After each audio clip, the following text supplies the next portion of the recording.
ആളുകൾ പലപ്പോഴും ടെൻഷനിലാണ്. കാരണം എനിക്ക് പഠിക്കാൻ പറ്റിയില്ല, നല്ല ജോലി ചെയ്യാൻ പറ്റിയില്ല, എനിക്ക് നല്ല ഗ്ലാമറില്ല, എൻ്റെ വീട് ചെറുതായി പോയി, എൻ്റെ തറവാട് അറിയപ്പെടാതെ പോയി, എനിക്ക് എന്നെ അടയാളപ്പെടുത്താൻ പറ്റിയില്ല, എനിക്ക് നല്ലൊരു സ്റ്റാറ്റസ് ഉണ്ടായില്ല എന്നൊക്കെയാണ് ആൾക്കാർ പറയുന്നത്. അതൊക്കെ ദുനിയാവിൻ്റെ ഒരു സീനത്താണ്. المال والبنون زينة الحياة الدنيا والباقيات الصالحات خير عند ربك ثوابا وخير أملا. സൂറത്തു അൽ-കഹ്ഫിൽ ഇന്ന് നമ്മൾ ഓതിയ സൂറത്തിലുള്ളതാണ്. സമ്പത്തും സന്താനവും എന്നൊക്കെ പറഞ്ഞാൽ ദുനിയാവിന്റെ അലങ്കാരം മാത്രമാണ്. ബാഖിയാത്തു സ്വാലിഹാത്താണ് അല്ലാഹുവിന്റെ അടുക്കൽ നിങ്ങൾക്ക് അജ്ർ, പ്രതിഫലം, പുണ്യം പ്രദാനം ചെയ്യുന്നത്. പ്രവാചകന്മാർ എത്ര കഷ്ടപ്പെട്ടു, സ്വഹാബത്ത് എത്ര പട്ടിണി കിടന്നു, ഉടുതുണിക്ക് മറുതുണിയില്ലാതെ ജീവിച്ച് മരിച്ചുപോയ ആൾക്കാര് ഈ ദുനിയാവിലെ ജീവിതം കൊണ്ട് എന്തു നേടിയെന്ന് ചോദിച്ചു കഴിഞ്ഞാൽ السابقون الأولون من المهاجرين والأنصار. സാബിഖീൻ ആരാണ്? സാബിഖീൻ السابقون السابقون أولئك المقربون في جنات النعيم ثلة من الأولين وقليل من الآخرين. സാബിഖീൻ അവര് പിൽക്കാലത്ത് നിന്ന് കുറച്ച് ആൾക്കാരുണ്ടാവുള്ളൂ. എന്നാൽ ആദ്യ തലമുറയിൽ നിന്ന് ധാരാളം ആളുകൾ സാബിഖീങ്ങളാണ്. അവരാരാ? സ്വർഗത്തേക്ക് മുൻകടന്നു പോണ ആൾക്കാർ. ഈ സ്വർഗത്തേക്ക് മുൻകടന്നു പോണ ആൾക്കാരാരാ? മുഹാജിറുകളും അൻസ്വാറുകളുമാണ്. ഈ മുഹാജിറുകളും അൻസ്വാറുകളും ആരാണ്? ദീനിന് വേണ്ടി പട്ടിണി കിടന്ന് പ്രയാസങ്ങൾ സഹിച്ച് ബുദ്ധിമുട്ടി കഷ്ടപ്പെട്ട് ഈ ദുനിയാവിന്റെ ഭൗതികമായ സുഖങ്ങളെല്ലാം ദീനിന് വേണ്ടി ത്യജിച്ച് ഫഖീറുകളായി മരിച്ചു പോയത്. മുസ്തഫ റളിയല്ലാഹു പണത്തിന്റെ മടിത്തട്ടിൽ പിറന്നു വീണ വ്യക്തിയാണ്. അദ്ദേഹം മരിക്കുമ്പോൾ ഒരു പുതപ്പാണ് അദ്ദേഹത്തിന് കൂടെ ഉണ്ടായിരുന്നത്. ആ പുതപ്പ് കൊണ്ട് കാല് മറച്ചാൽ തലയും, തല മറച്ചാൽ കാലും പുറത്തായിരുന്നു. എന്തു നേടി ജീവിതം കൊണ്ട് എന്ന് നമ്മളോട് ചോദിക്കുന്ന ചില ഇൻഫ്ലുവൻസർമാരുണ്ട്. നിനക്ക് എന്ത് ബാങ്ക് ബാലൻസ് ഉണ്ട്, നിനക്ക് എന്തുണ്ട് ഭൗതികമായിട്ട്, നിനക്ക് എന്തെല്ലാം നേടാൻ പറ്റിയെന്നൊക്കെ ചോദിക്കുന്ന ആൾക്കാരുണ്ട്.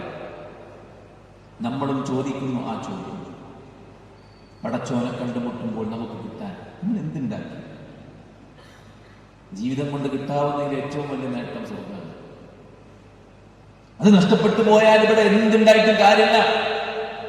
യൗമ ലാ യൻഫഉ മാലു വലാ ബനൂൻ ഇല്ലാ മൻ അത്തല്ലാഹ ബിഖൽബിൻ സലീം.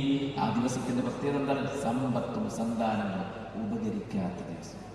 ഏക്കർ കണക്കിന് സ്ഥലമുണ്ടായി, കോടിക്കണക്കിന് ആസ്തി ഉണ്ടായി, വിലപിടിപ്പുള്ള കാറുണ്ടായി, എല്ലാം ഉണ്ടായിട്ടും ഒരു മനുഷ്യൻ മരിക്കുന്നതോടെ അയാളുടെ മക്കളൊക്കെ വീതം വെച്ച് അയാൾ അനന്തര സ്വത്താക്കി മാറ്റുകയാണ്. അയാൾ കൊണ്ടുപോകണം എന്താണ്? അയാളെ കർമ്മങ്ങൾ മാത്രം. അതുകൊണ്ട് അയാൾക്ക് ജയിക്കാൻ പറ്റിയ അയാൾ ജയിച്ച്. കുല്ലു നഫ്സിൻ ദാഇഖത്തുൽ മൗത്ത് وإنما توفون أجوركم يوم القيامة فمن زحزح عن النار وأدخل الجنة فقد فاز وما الحياة الدنيا إلا متاع الغرور. ജനിച്ചോ മരണം നിർബന്ധം. അതുകൊണ്ട് നിങ്ങൾ മരിക്കുന്നല്ലോ ഖുർആൻ പ്രയോഗിച്ച്. മരണം നിങ്ങൾ മരിച്ചു എന്ന് ഖുർആൻ പ്രയോഗിച്ച്. നിങ്ങൾ മരിച്ചു.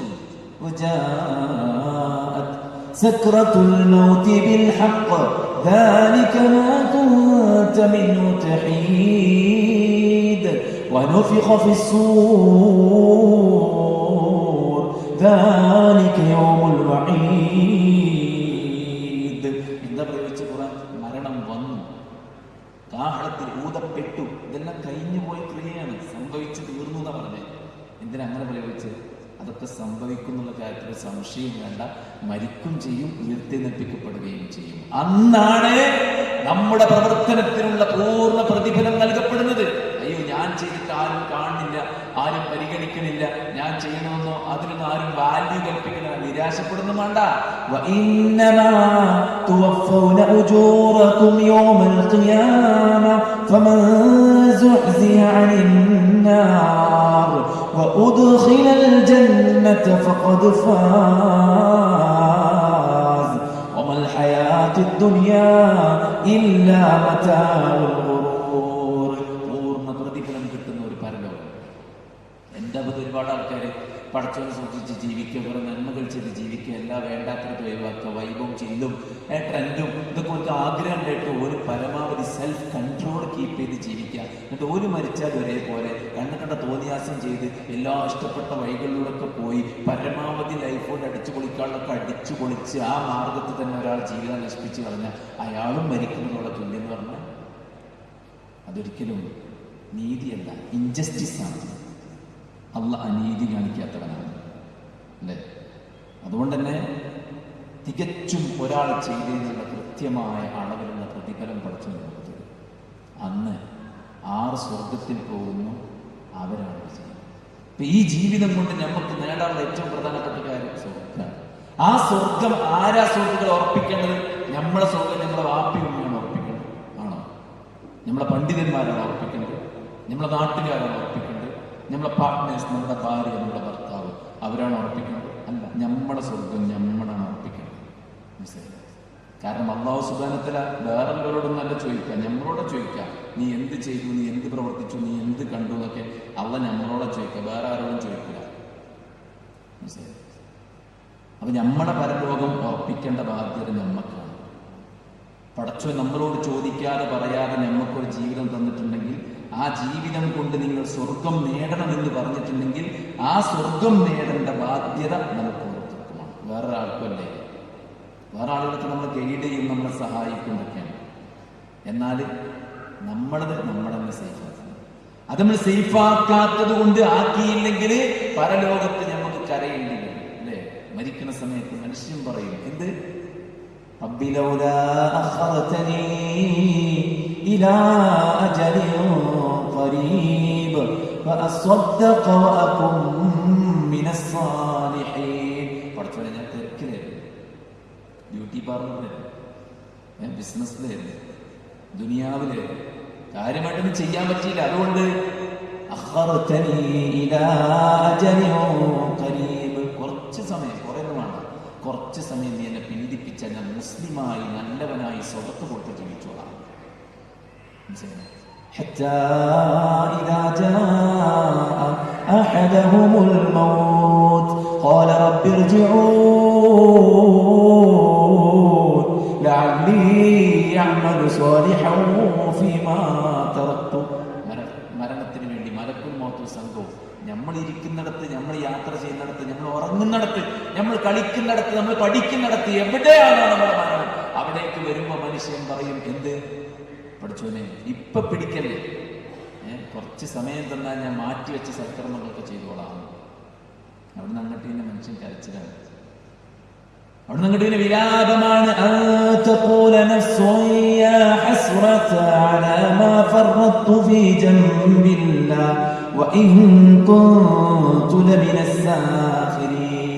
അല്ലാഹുവിന്റെയും റസൂലിന്റെയും കൂടെ ഞാനൊരു ജീവിതം നയിച്ചിരുന്നെങ്കിൽ എത്ര നന്നായിരുന്നേനെ, ഞാൻ ഈ നഷ്ടക്കാരിൽ പെട്ടുപോകുമായിരുന്നില്ലല്ലോ.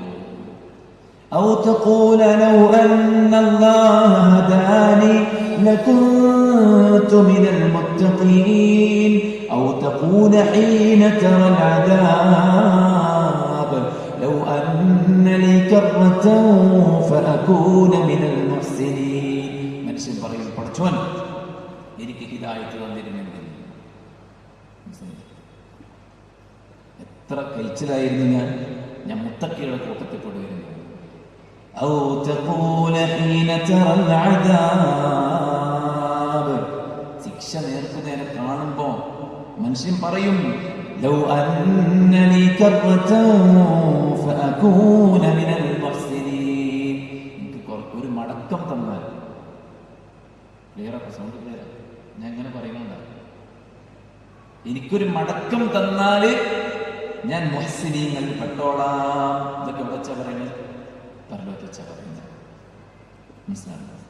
പഠിച്ചവനെ, أتعنا سادتنا وكبراءنا فأضلونا السبيلا.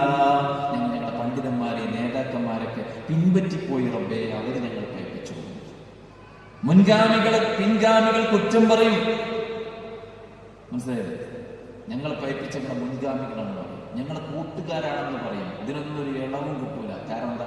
നമ്മളെ സെൽഫ് റെസ്പോൺസിബിലിറ്റിയാണ് ഈ ബോഡിനെ സ്വർഗത്തിൽ എത്തിക്കാനുള്ളത്.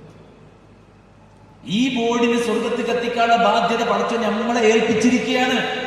യാ അയ്യുഹല്ലദീന ആമനൂ, വിശ്വാസികളെ, ഖൂ അൻഫുസകും വഅഹ്ലീകും നാറാ വഖൂദുഹാ അന്നാസു വൽഹിജാറ അലൈഹാ മലായികത്തുൻ ഗിലാദുൻ ശിദാദ് ലാ യഅ്സൂന അല്ലാഹ മാ അമറഹും വയഫ്അലൂന മാ യുഅ്മറൂൻ. ഖുർആൻ വ്യക്തമായിട്ട് പറയാണ്, ഖൂ അൻഫുസകും വഅഹ്ലീകും നാർ. നിങ്ങളെയും നിങ്ങളുടെ കുടുംബത്തെയും കത്തിജ്വലിക്കുന്ന നരകം, മനുഷ്യരും കല്ലുകളും കത്തിക്കപ്പെടുന്ന നരകം. എന്താ നമ്മൾ ഈ ബിരിയാണിക്ക് വെക്കാൻ വേണ്ടി അടുപ്പുണ്ടാക്കാൻ കരിങ്കല്ലോ അല്ലെങ്കിൽ വെട്ടുകല്ലോ അതൊക്കെ ഉപയോഗിക്കുക. എന്തേ? അതിന് തീ പിടിക്കൂല അല്ലേ? അത് ഈ വിറകിന്റെ കൂടെ കത്തൂല എന്നുള്ള ധൈര്യം നമുക്കുള്ളത്. എന്നാ പരലോകത്ത്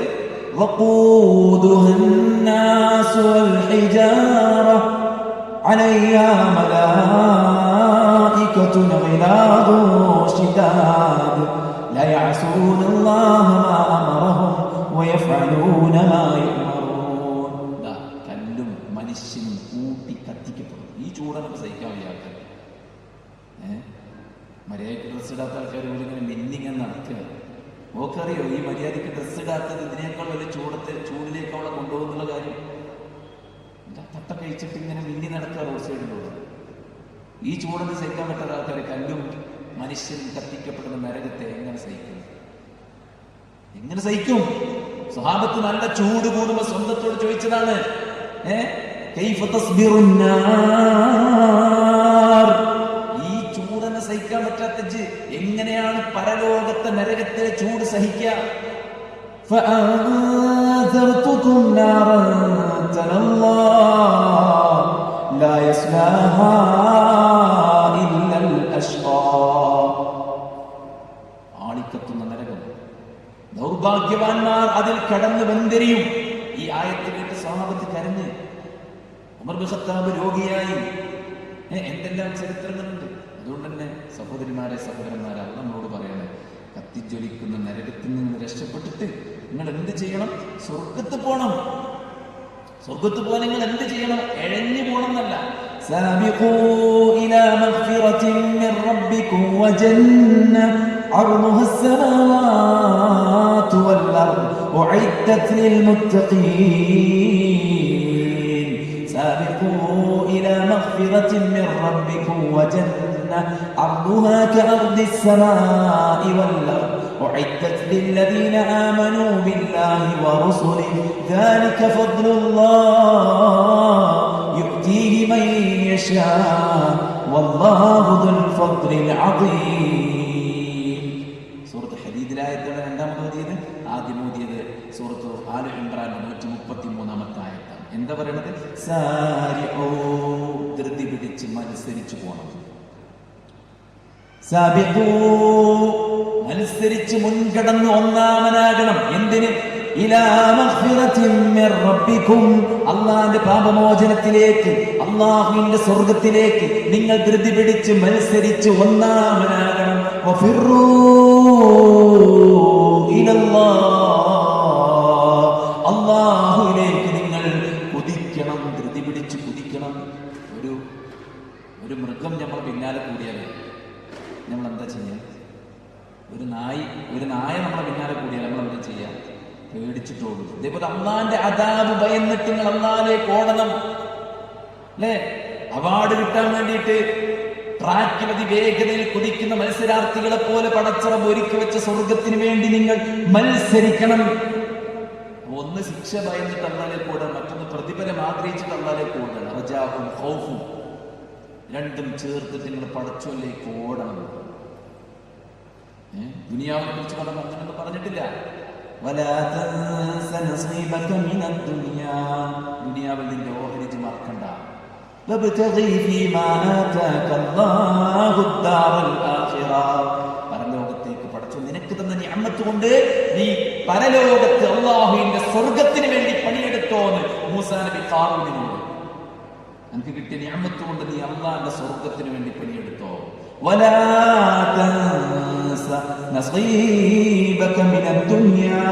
ദുനിയാവിൽ അല്ലാഹു നിനക്ക് വെച്ച ഓഹരിച്ച് മറക്കും വേണ്ട. അത്രേ ഉള്ളൂ. ദുനിയാവിലെ ഓഹരിച്ച് മറക്കണ്ട. فإذا قضيت الصلاة فانتشروا في الأرض وابتغوا من فضل الله واذكروا الله كثيرا. എന്താ പറഞ്ഞത്?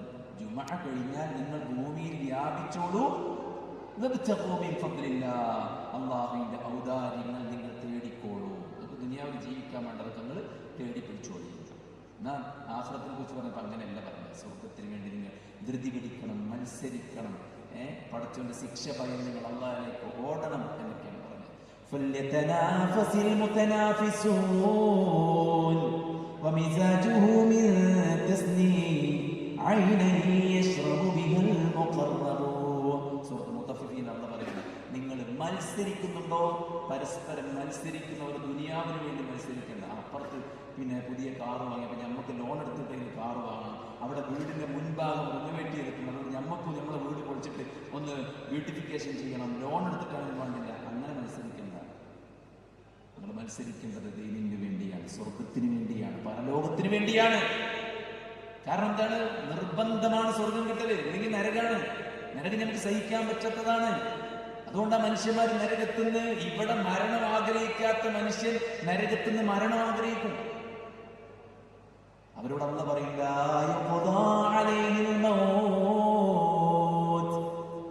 അവരുടെ മേൽ മരണം വിധിക്കപ്പെടുകയില്ല. ജീവിതമില്ല, മരണമില്ല. അതുകൊണ്ടാണ് നരകം എന്ന് പറഞ്ഞത്. നരകിക്കേണ്ടതാണ് നരകം. നഊദുബില്ലാഹ്.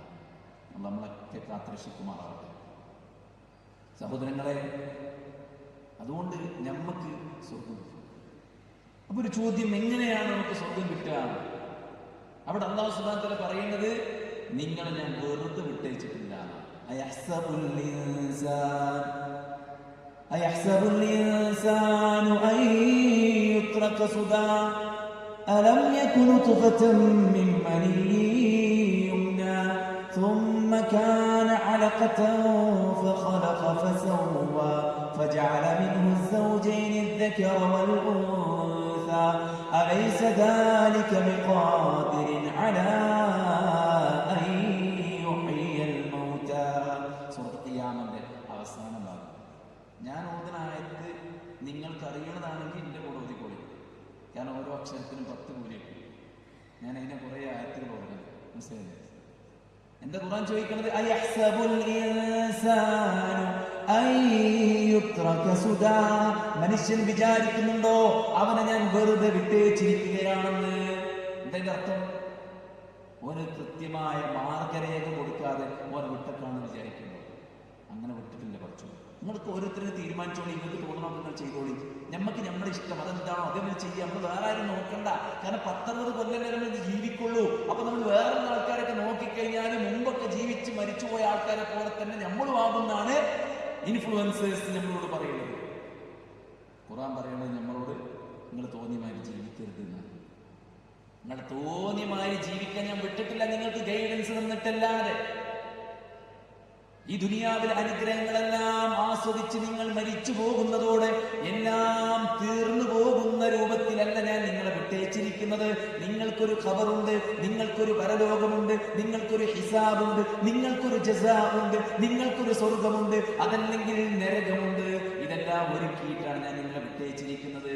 വെറുതെ വിട്ടിട്ടില്ല എന്ന് പറഞ്ഞാൽ എന്താ? നിങ്ങൾക്ക് ഗൈഡൻസ് തരാതെ വിട്ടിട്ടില്ല.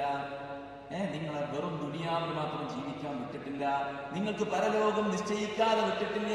നിങ്ങൾക്ക് ഹിസാബ് നിശ്ചയിക്കാതെ വിട്ടിട്ടില്ല. നിങ്ങൾക്ക് തോന്നിയ പോലെ ജീവിക്കാൻ ഞാൻ നിങ്ങളെ വിട്ടേച്ചിട്ടില്ല. പിന്നെ എന്താണ്? നിങ്ങൾക്ക് ഞാൻ കൃത്യമായ ഗൈഡൻസ് നൽകിയിട്ടുണ്ട്.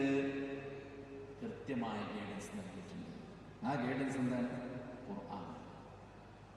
ഖുർആനാണ്. فإما يأتينكم مني هدى فمن تبع هداي فلا خوف عليهم ولا هم يحزنون. എന്റെ പക്കൽ നിന്നുള്ള ഹുദ, ഗൈഡൻസ് ഫ്രം അല്ലാഹ് ഓൾമൈറ്റി. അതിന് തുല്യം വെക്കാൻ ആരവിടെ? ഒരു ഗവേഷകനുണ്ടോ, ഒരു സയന്റിസ്റ്റ് ഉണ്ടോ, ഒരു വിദ്യാഭ്യാസ വിചക്ഷണനുണ്ടോ, ഒരു അധ്യാപകനുണ്ടോ, ഒരു സാമൂഹ്യ പരിഷ്കർത്താവുണ്ടോ? ആരാണ് ഈ പ്രവിശാലമായ പ്രപഞ്ചത്തെ പടച്ച് പരിപാലിച്ച് സംവിധാനിച്ച് നിയന്ത്രിച്ചു കൊണ്ടിരിക്കുന്ന റബ്ബ്?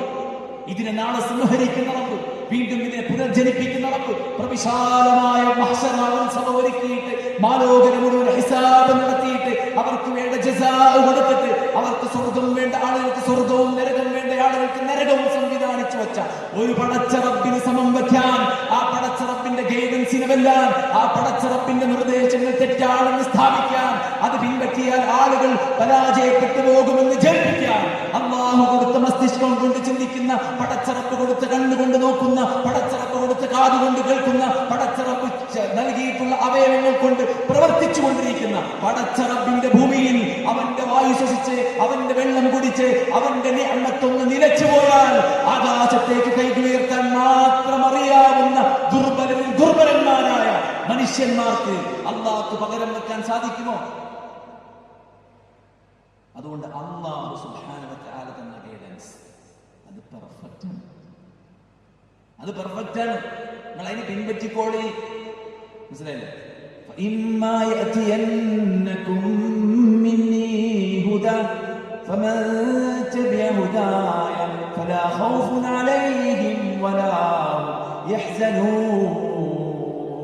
എന്റെ ഗൈഡൻസിനെ നിങ്ങൾ പിൻപറ്റിയാൽ നിങ്ങൾക്ക് എന്ത് ചെയ്യില്ല? നിങ്ങൾക്ക് ദുഃഖം ഉണ്ടാവില്ല, നിങ്ങൾക്ക് പേടിയില്ല. ഇപ്പൊ ഹൈവേ ഇങ്ങനെ തിരിച്ചു വിട്ടപ്പോൾ കുറെ കച്ചവടക്കാർക്ക് ഒരു ആശങ്ക, നമ്മളെ കച്ചവടമൊക്കെ കുറയും. ഒരു ഖുർആനും സുന്നത്തും പഠിച്ചു മനസ്സിലാക്കി ജീവിക്കുന്ന സംബന്ധിച്ചിടത്തോളം അലല്ലാഹ് എന്ത് സംഭവിച്ചാലും നോ പ്രോബ്ലം. കാരണം അങ്ങനെയാണ് ഖുർആൻ ഒരു മനുഷ്യന്റെ മനസ്സിനെ ബിൽഡ് ചെയ്യുന്നത്. ഇബ്നു ഖയ്യിം റഹിമഹുല്ലാഹ് പറയാണ്, ഖുർആനും മനസ്സും തമ്മിൽ അഭേദ്യമായ ബന്ധമുണ്ട്. അതുകൊണ്ടാണ് നബി സല്ലല്ലാഹു അലൈഹി വസല്ലമയെ കൊല്ലാൻ വാളുമായി ഇറങ്ങിയ ഉമർ ഇബ്നു ഖത്താബ് റളിയല്ലാഹു അൻഹു ഇസ്ലാമിന്റെ വക്താവായി മാറിയത്. അല്ലാഹുവിന്റെ റസൂൽ സല്ലല്ലാഹു അലൈഹി വസല്ലമയെ കൊന്നൊടുക്കാൻ മാത്രം വെറുപ്പുണ്ടായിരുന്ന ധാരാളം ആളുകൾ, സ്വഹാബത്തിനെ ഇല്ലായ്മ ചെയ്തവർ, അവരൊക്കെ ഈ ഖുർആനിന്റെ അനുയായികളായി മാറിയത് എന്തുകൊണ്ടാണ്?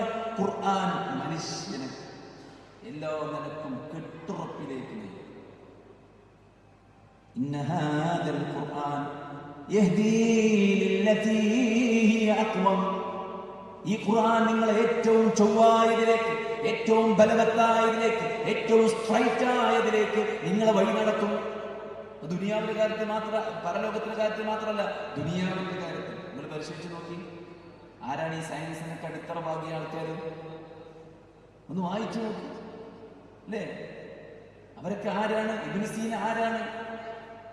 ഖവാരിസ്മി ആരാണ്? ഒക്കെ മുസ്ലിങ്ങളല്ലേ, ഖുർആന്റെ വക്താക്കളല്ലേ?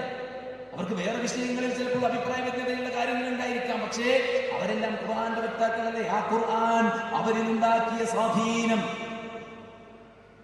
അത് സമൂഹത്തിന് ഉപകാരപ്പെട്ട നിരവധി കണ്ടുപിടുത്തങ്ങൾക്ക് പ്രചോദനമായി. ഖുർആൻ ഏറ്റവും സ്ട്രൈറ്റ് ആയതിലേക്ക് നയിക്കുന്നു പറഞ്ഞാൽ ദുനിയാവിന്റെ കാര്യത്തിൽ, പരലോകത്തിന്റെ കാര്യത്തിൽ മാത്രമല്ല, ദുനിയാവിന്റെ കാര്യത്തിലും അത് നയിക്കുന്നു. ആ ഖുർആൻ പടച്ചവന്റെ ഗൈഡൻസ്, അതാണ് നമുക്ക് സ്വർഗ്ഗത്തിലേക്കുള്ള വഴി. വമാ ആതാകുമുർ റസൂൽ ഫഖുദൂഹു വമാ നഹാകും അൻഹു ഫന്തഹു. എന്താണോ റസൂലിലൂടെ ഞാൻ നിങ്ങളെ പഠിപ്പിച്ചത് അത് നിങ്ങൾ സ്വീകരിക്കൂ. എന്താണോ റസൂലിലൂടെ ഞാൻ വിലക്കിയത് അത് നിങ്ങൾ മാറ്റിവെക്കും. അപ്പൊ റസൂൽ സ്വല്ലല്ലാഹു അലൈഹി വസല്ലം അവസാന കാലത്ത് ചില ആൾക്കാർ വരും, അവര് ചാരി കസേരകളിൽ ചാരി ഇരുന്നിട്ട് പറയും, നമുക്ക് ഖുർആനുണ്ട്, ഖുർആൻ അല്ലാഹുവിന്റെ കലാമാണ്, നമുക്കത് മതി. ആ ഖുർആനിൽ എന്തുണ്ടോ അത് നമുക്ക് മതി. ആ ഖുർആന് പുറത്തുള്ള ഒന്നും ഞങ്ങൾ സ്വീകരിക്കൂല. സുഹൃത്തുക്കളെ, ശരിയാണോ? ഒരിക്കലുമല്ല. ഖുർആൻ ആർക്കാണോ അവതരിപ്പിക്കപ്പെട്ടത് ആ റസൂലുള്ളാഹി തന്നെ പറഞ്ഞിട്ടുണ്ട്, ലഖദ് ഊതീതുൽ ഖുർആൻ വമിത്ലഹു മഅഹു. എനിക്ക് ഖുർആൻ നൽകപ്പെട്ടു, അതുപോലെ ചിലതും നൽകപ്പെട്ടു. ഏതാണ് അതുപോലെ ചിലത്? അത് ആ ഖുർആന്റെ വ്യാഖ്യാനം. ജിബ്രീൽ ഖുർആൻ ഓതി കൊടുക്കുമ്പോൾ റസൂൽ സല്ലല്ലാഹു അലൈഹി വസല്ലം ധൃതി പിടിക്കുകയായിരുന്നു. ധൃതി പിടിക്കുമായിരുന്നു. ആ സമയത്ത് അല്ലാഹ് ഇറക്കി ലാ തുഹർരിക് ബിഹി ലിസാനക ലിതഅജല ബി ഇന്ന അലൈനാ ജംഅഹു വഖുർആന ഫഇദാ ഖറഅനാഹു ഫത്തബിഅ ഖുർആന ثم ഇന്ന അലൈനാ ബയാന. എന്താ പറഞ്ഞത്? നബിയെ, താങ്കൾ അതിവേഗതയിൽ നാവ് ചലിപ്പിക്കേണ്ട, താങ്കൾക്ക് ഞാൻ ഇത് ഹൃദിസ്ഥമാക്കി തരും, താങ്കൾക്ക് ഈ ഖുർആൻ ഞാൻ ബൈആത്താക്കി തരും. ثم ഇന്ന അലൈനാ ബയാന. ഈ ഖുർആൻ ഓതിയിട്ട് ഓരോരുത്തരും തോന്നണ പോലത്തെ അർത്ഥം വെക്കേണ്ട ആവശ്യമില്ല. മറിച്ച് ഇതിന്റെ ബയാൻ, ഇതിന്റെ വിശദീകരണം, ലിതുബയ്യിന ലിന്നാസ്, താങ്കൾക്ക് അവതരിപ്പിക്കപ്പെട്ട കാര്യം ജനങ്ങൾക്ക് താങ്കൾ വിശദീകരിച്ചു കൊടുക്കണം. അല്ലാഹ് നബിനെ ഖുർആൻ മാത്രമല്ല പഠിപ്പിച്ചത്, ഖുർആന്റെ വിശദീകരണവും പഠിപ്പിച്ചിട്ടുണ്ട്. ആ ഖുർആനും ഖുർആനിന്റെ വിശദീകരണമായ സുന്നത്തുമാണ് നമ്മുടെ ജീവിതത്തിന്റെ കാറ്റലോഗ് എന്ന് പറയുന്നത്. അതാണ് നമ്മുടെ കാറ്റലോഗ്. ചിലർക്ക് ബ്രെയിനാണ് നമ്മുടെ കാറ്റലോഗ്, മൈൻഡാണ് നമ്മുടെ കാറ്റലോഗ്. നമ്മൾ പറയുന്നു ഖുർആനും സുന്നത്തുമാണ് നമ്മുടെ കാറ്റലോഗ്. കാരണം നമ്മുടെ ബ്രെയിന് പലതും നമുക്കിങ്ങനെ തെറ്റായിട്ടും ശരിയായിട്ടും കാണിച്ചു, അപ്പൊ അതിന്റെ പിന്നാലെ പോകാൻ പറ്റില്ല. മൈൻഡും ബ്രെയിനും ഏതാണെങ്കിലും ശരി. അപ്പൊ നമുക്ക് തോന്നുന്ന പോലത്തിലല്ല, ഒരു പ്രദേശക്കാർക്ക് തോന്നുന്ന പോലത്തിലല്ല, ഏതെങ്കിലും നാട്ടുകാർക്ക് തോന്നുന്ന പോലത്തിലല്ല. മറിച്ച് നമ്മൾ ഉണ്ടാക്കി ഈ പ്രപഞ്ചത്തെ സംവിധാനിച്ച പടച്ചവൻ, നമ്മുടെ തലച്ചോറിനെ സംവിധാനിച്ച, നമ്മുടെ ശരീരത്തെ സംവിധാനിച്ച പടച്ചവൻ എന്താണോ ഉദ്ദേശിക്കുന്നത്, അവൻ എന്തിനാണോ ഖൈറും ബർക്കത്തും റഹ്മത്തും വെച്ചിട്ടുള്ളത്, അവൻ ഏതിലൂടെ പോയാലാണോ സൗഭാഗ്യം കിട്ടുമെന്ന് പറഞ്ഞിട്ടുള്ളത്, അതിലൂടെ പോയാലാണ് നമുക്ക് ഏറ്റവും സേഫ്. അതിലൂടെ പോകലാണ് നമുക്ക് ഏറ്റവും സേഫ്. ഇച്ഛയെ പിൻപറ്റിയാൽ വഴികേടിലേക്ക് പോകും, വിദഅത്തിലേക്ക് പോകും, ശിർക്കിലേക്ക് പോകും, അക്ബറുൽ കബാഇറിലേക്ക് പോകും, പാപങ്ങളിലേക്ക് പോകും, നാശത്തിലേക്ക് പോകും. എന്താ നമ്മൾ കേൾക്കുന്ന കൊലപാതകങ്ങളൊക്കെ? 14 വയസ്സുകാരിയെ 16കാരൻ എല്ലാതും തീർത്തതിനു ശേഷം കൊന്നുകളഞ്ഞു. എങ്ങനെ? അവൾ അവന്റെ കൂടെ എത്തി, അവൾ അവനെ ഇഷ്ടപ്പെട്ടു, ഇഷ്ടപ്പെട്ടവന്റെ കൂടെ ഇറങ്ങിപ്പോകാൻ അവൾ താല്പര്യപ്പെട്ടു. അവളുടെ മനസ്സിന്റെ ആഗ്രഹത്തിനൊത്ത് പ്രവർത്തിച്ചപ്പോൾ ജീവൻ തന്നെ നഷ്ടപ്പെട്ടു. ആഗ്രഹത്തിനൊത്ത് പ്രവർത്തിച്ചപ്പോൾ ചില ആളുകളുടെ സമാധാനം നഷ്ടപ്പെട്ടു. കോടികൾ കടം വന്നു. പണം ഇരട്ടിപ്പിക്കാൻ ഒരു മാർഗമുണ്ട് എന്ന് കേട്ടപ്പോ ഈ പ്രദേശത്തുകാരൊക്കെ ഉള്ള പൈസയും ഇല്ലാത്ത പൈസയൊക്കെ എടുത്തിട്ട് കൊണ്ടേ കൊടുത്തു. ആള് പൈസ കൊണ്ട് മുങ്ങി. അല്ലേ? അതാണ് ഒരു മനുഷ്യൻ അവന്റെ മനസ്സിനെ പിൻപറ്റിയുള്ള പ്രശ്നം. മറ്റുള്ളവരുടെ കാഴ്ചപ്പാടിനെ പിൻപറ്റിയാലും അതാണ്. ഒരു സമയത്തൊന്ന് പറയും, പിന്നെ അയാളത് മാറ്റി പറയും. നമുക്കത് സേഫ് അല്ല. അതുകൊണ്ടാണ് ചില ആൾക്കാർ പറഞ്ഞത്, നമ്മൾ മരിച്ചുപോയാൽ പിൻപറ്റാനാണ് സുഖം. കാരണം മരിച്ചുപോയാൽ പിന്നെ മാറൂലല്ലോ. ഓരോ നിലപാടുകൾ പിന്നെ മാറ്റം സംഭവിക്കുക. കാരണം ഓരോ എങ്ങനെയാണോ ജീവിച്ചിരുന്നത് അങ്ങനെ ജീവിച്ചു മരിച്ചുപോയി. എന്നാൽ ജീവിച്ചിരിക്കുന്ന ആൾക്കാര് അവരൊക്കെ ഇമിറ്റേറ്റ് ചെയ്താൽ ഓൾക്ക് എന്തു മാറ്റവും സംഭവിക്കാം. അവിടെ വിശ്വാസികൾക്ക് അല്ലാഹു സുബ്ഹാനഹു കൃത്യമായ ഗൈഡ് തന്നു. അത് ഖുർആൻ സുന്നത്തും. ആ ഖുർആനും സുന്നത്തുമാണ് സ്വർഗത്തിലേക്കുള്ള വഴി. റസൂൽ പറയാ, തറക്തു ഫീകും അംറൈൻ ലൻ തദില്ലൂ മാ തമസ്സക്തും ബിഹിമാ കിതാബല്ലാഹി വസുന്നത റസൂലിഹി. ഞാൻ വിട്ടുപോവാണ്, ദൗത്യം പൂർത്തിയായി. അള്ളാഹുവിന്റെ ദാസൻ അല്ലാഹുവിന്റെ അടുക്കലുള്ളത് കാണിച്ചു കൊടുത്തു. ഈ ദുനിയാവിലെ അലങ്കാരങ്ങളും കാണിച്ചു കൊടുത്തു. ദാസൻ പടച്ചറബിന്റെ അടുക്കലുള്ളത് സ്വീകരിച്ചു, തെരഞ്ഞെടുത്തു എന്ന് പറഞ്ഞപ്പോ സദസ്സിന്റെ പിന്നാമ്പുറത്തിരുന്ന് വൃദ്ധനായ താടിയും തലയും നിറച്ചൊരു മനുഷ്യൻ വിതുമ്പുന്നുണ്ടായിരുന്നു. സ്വഹാബത്ത് പറഞ്ഞു, ആ വൃദ്ധനിലേക്ക് നോക്കൂ, എന്താണ് അയാൾക്ക് പറ്റിയത്? ആളുകളെല്ലാം തടിച്ചുകൂടി കരഞ്ഞുകൊണ്ടിരിക്കുന്ന ആ വൃദ്ധനോട് ചോദിച്ചു, നിങ്ങൾ എന്തിനാണ് കരയുന്നത്? ആ സമയത്ത് അദ്ദേഹം പറഞ്ഞു, റസൂലുള്ളാഹി പറഞ്ഞത് തന്റെ വഫാത്ത് അടുത്തെത്തിയിട്ടുണ്ട് എന്നാണ്. ആരായിരുന്നു വൃദ്ധൻ?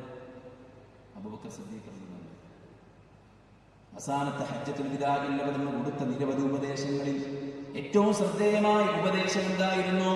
ഇതാ സ്വർഗത്തിലേക്ക് നിങ്ങളെ അടുപ്പിക്കുന്നതും നരകത്തിൽ നിന്ന് നിങ്ങൾ അകറ്റുന്നതുമായ മുഴുവൻ കാര്യങ്ങളും ഞാൻ പഠിപ്പിച്ചു തന്നിരിക്കുന്നു. സഹാബത്തെ, നിങ്ങൾ സാക്ഷിയല്ലേ?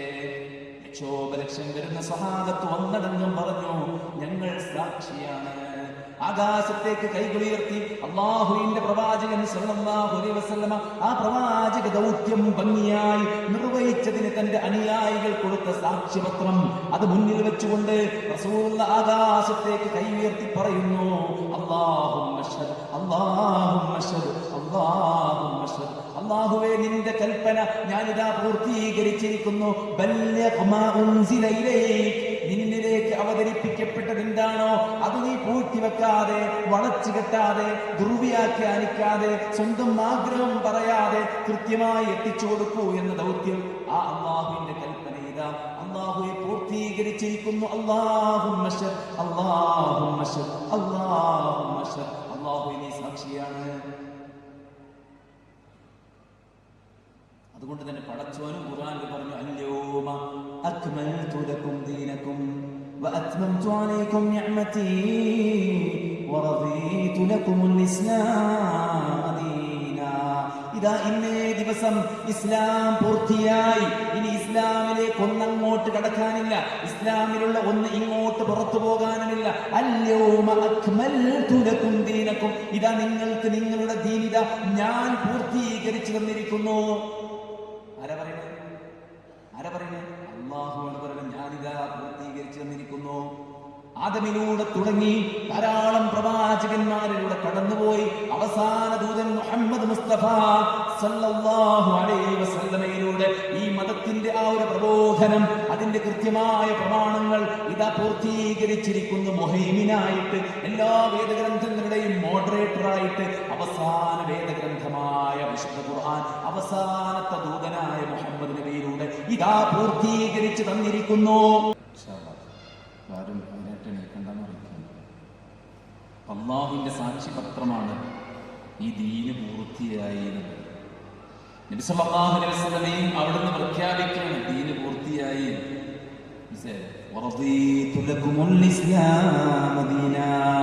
ഇസ്ലാമിനെ ദീനായി ഇതാ നിങ്ങൾക്ക് ഞാൻ തൃപ്തിപ്പെട്ട് തന്നിരിക്കുന്നു.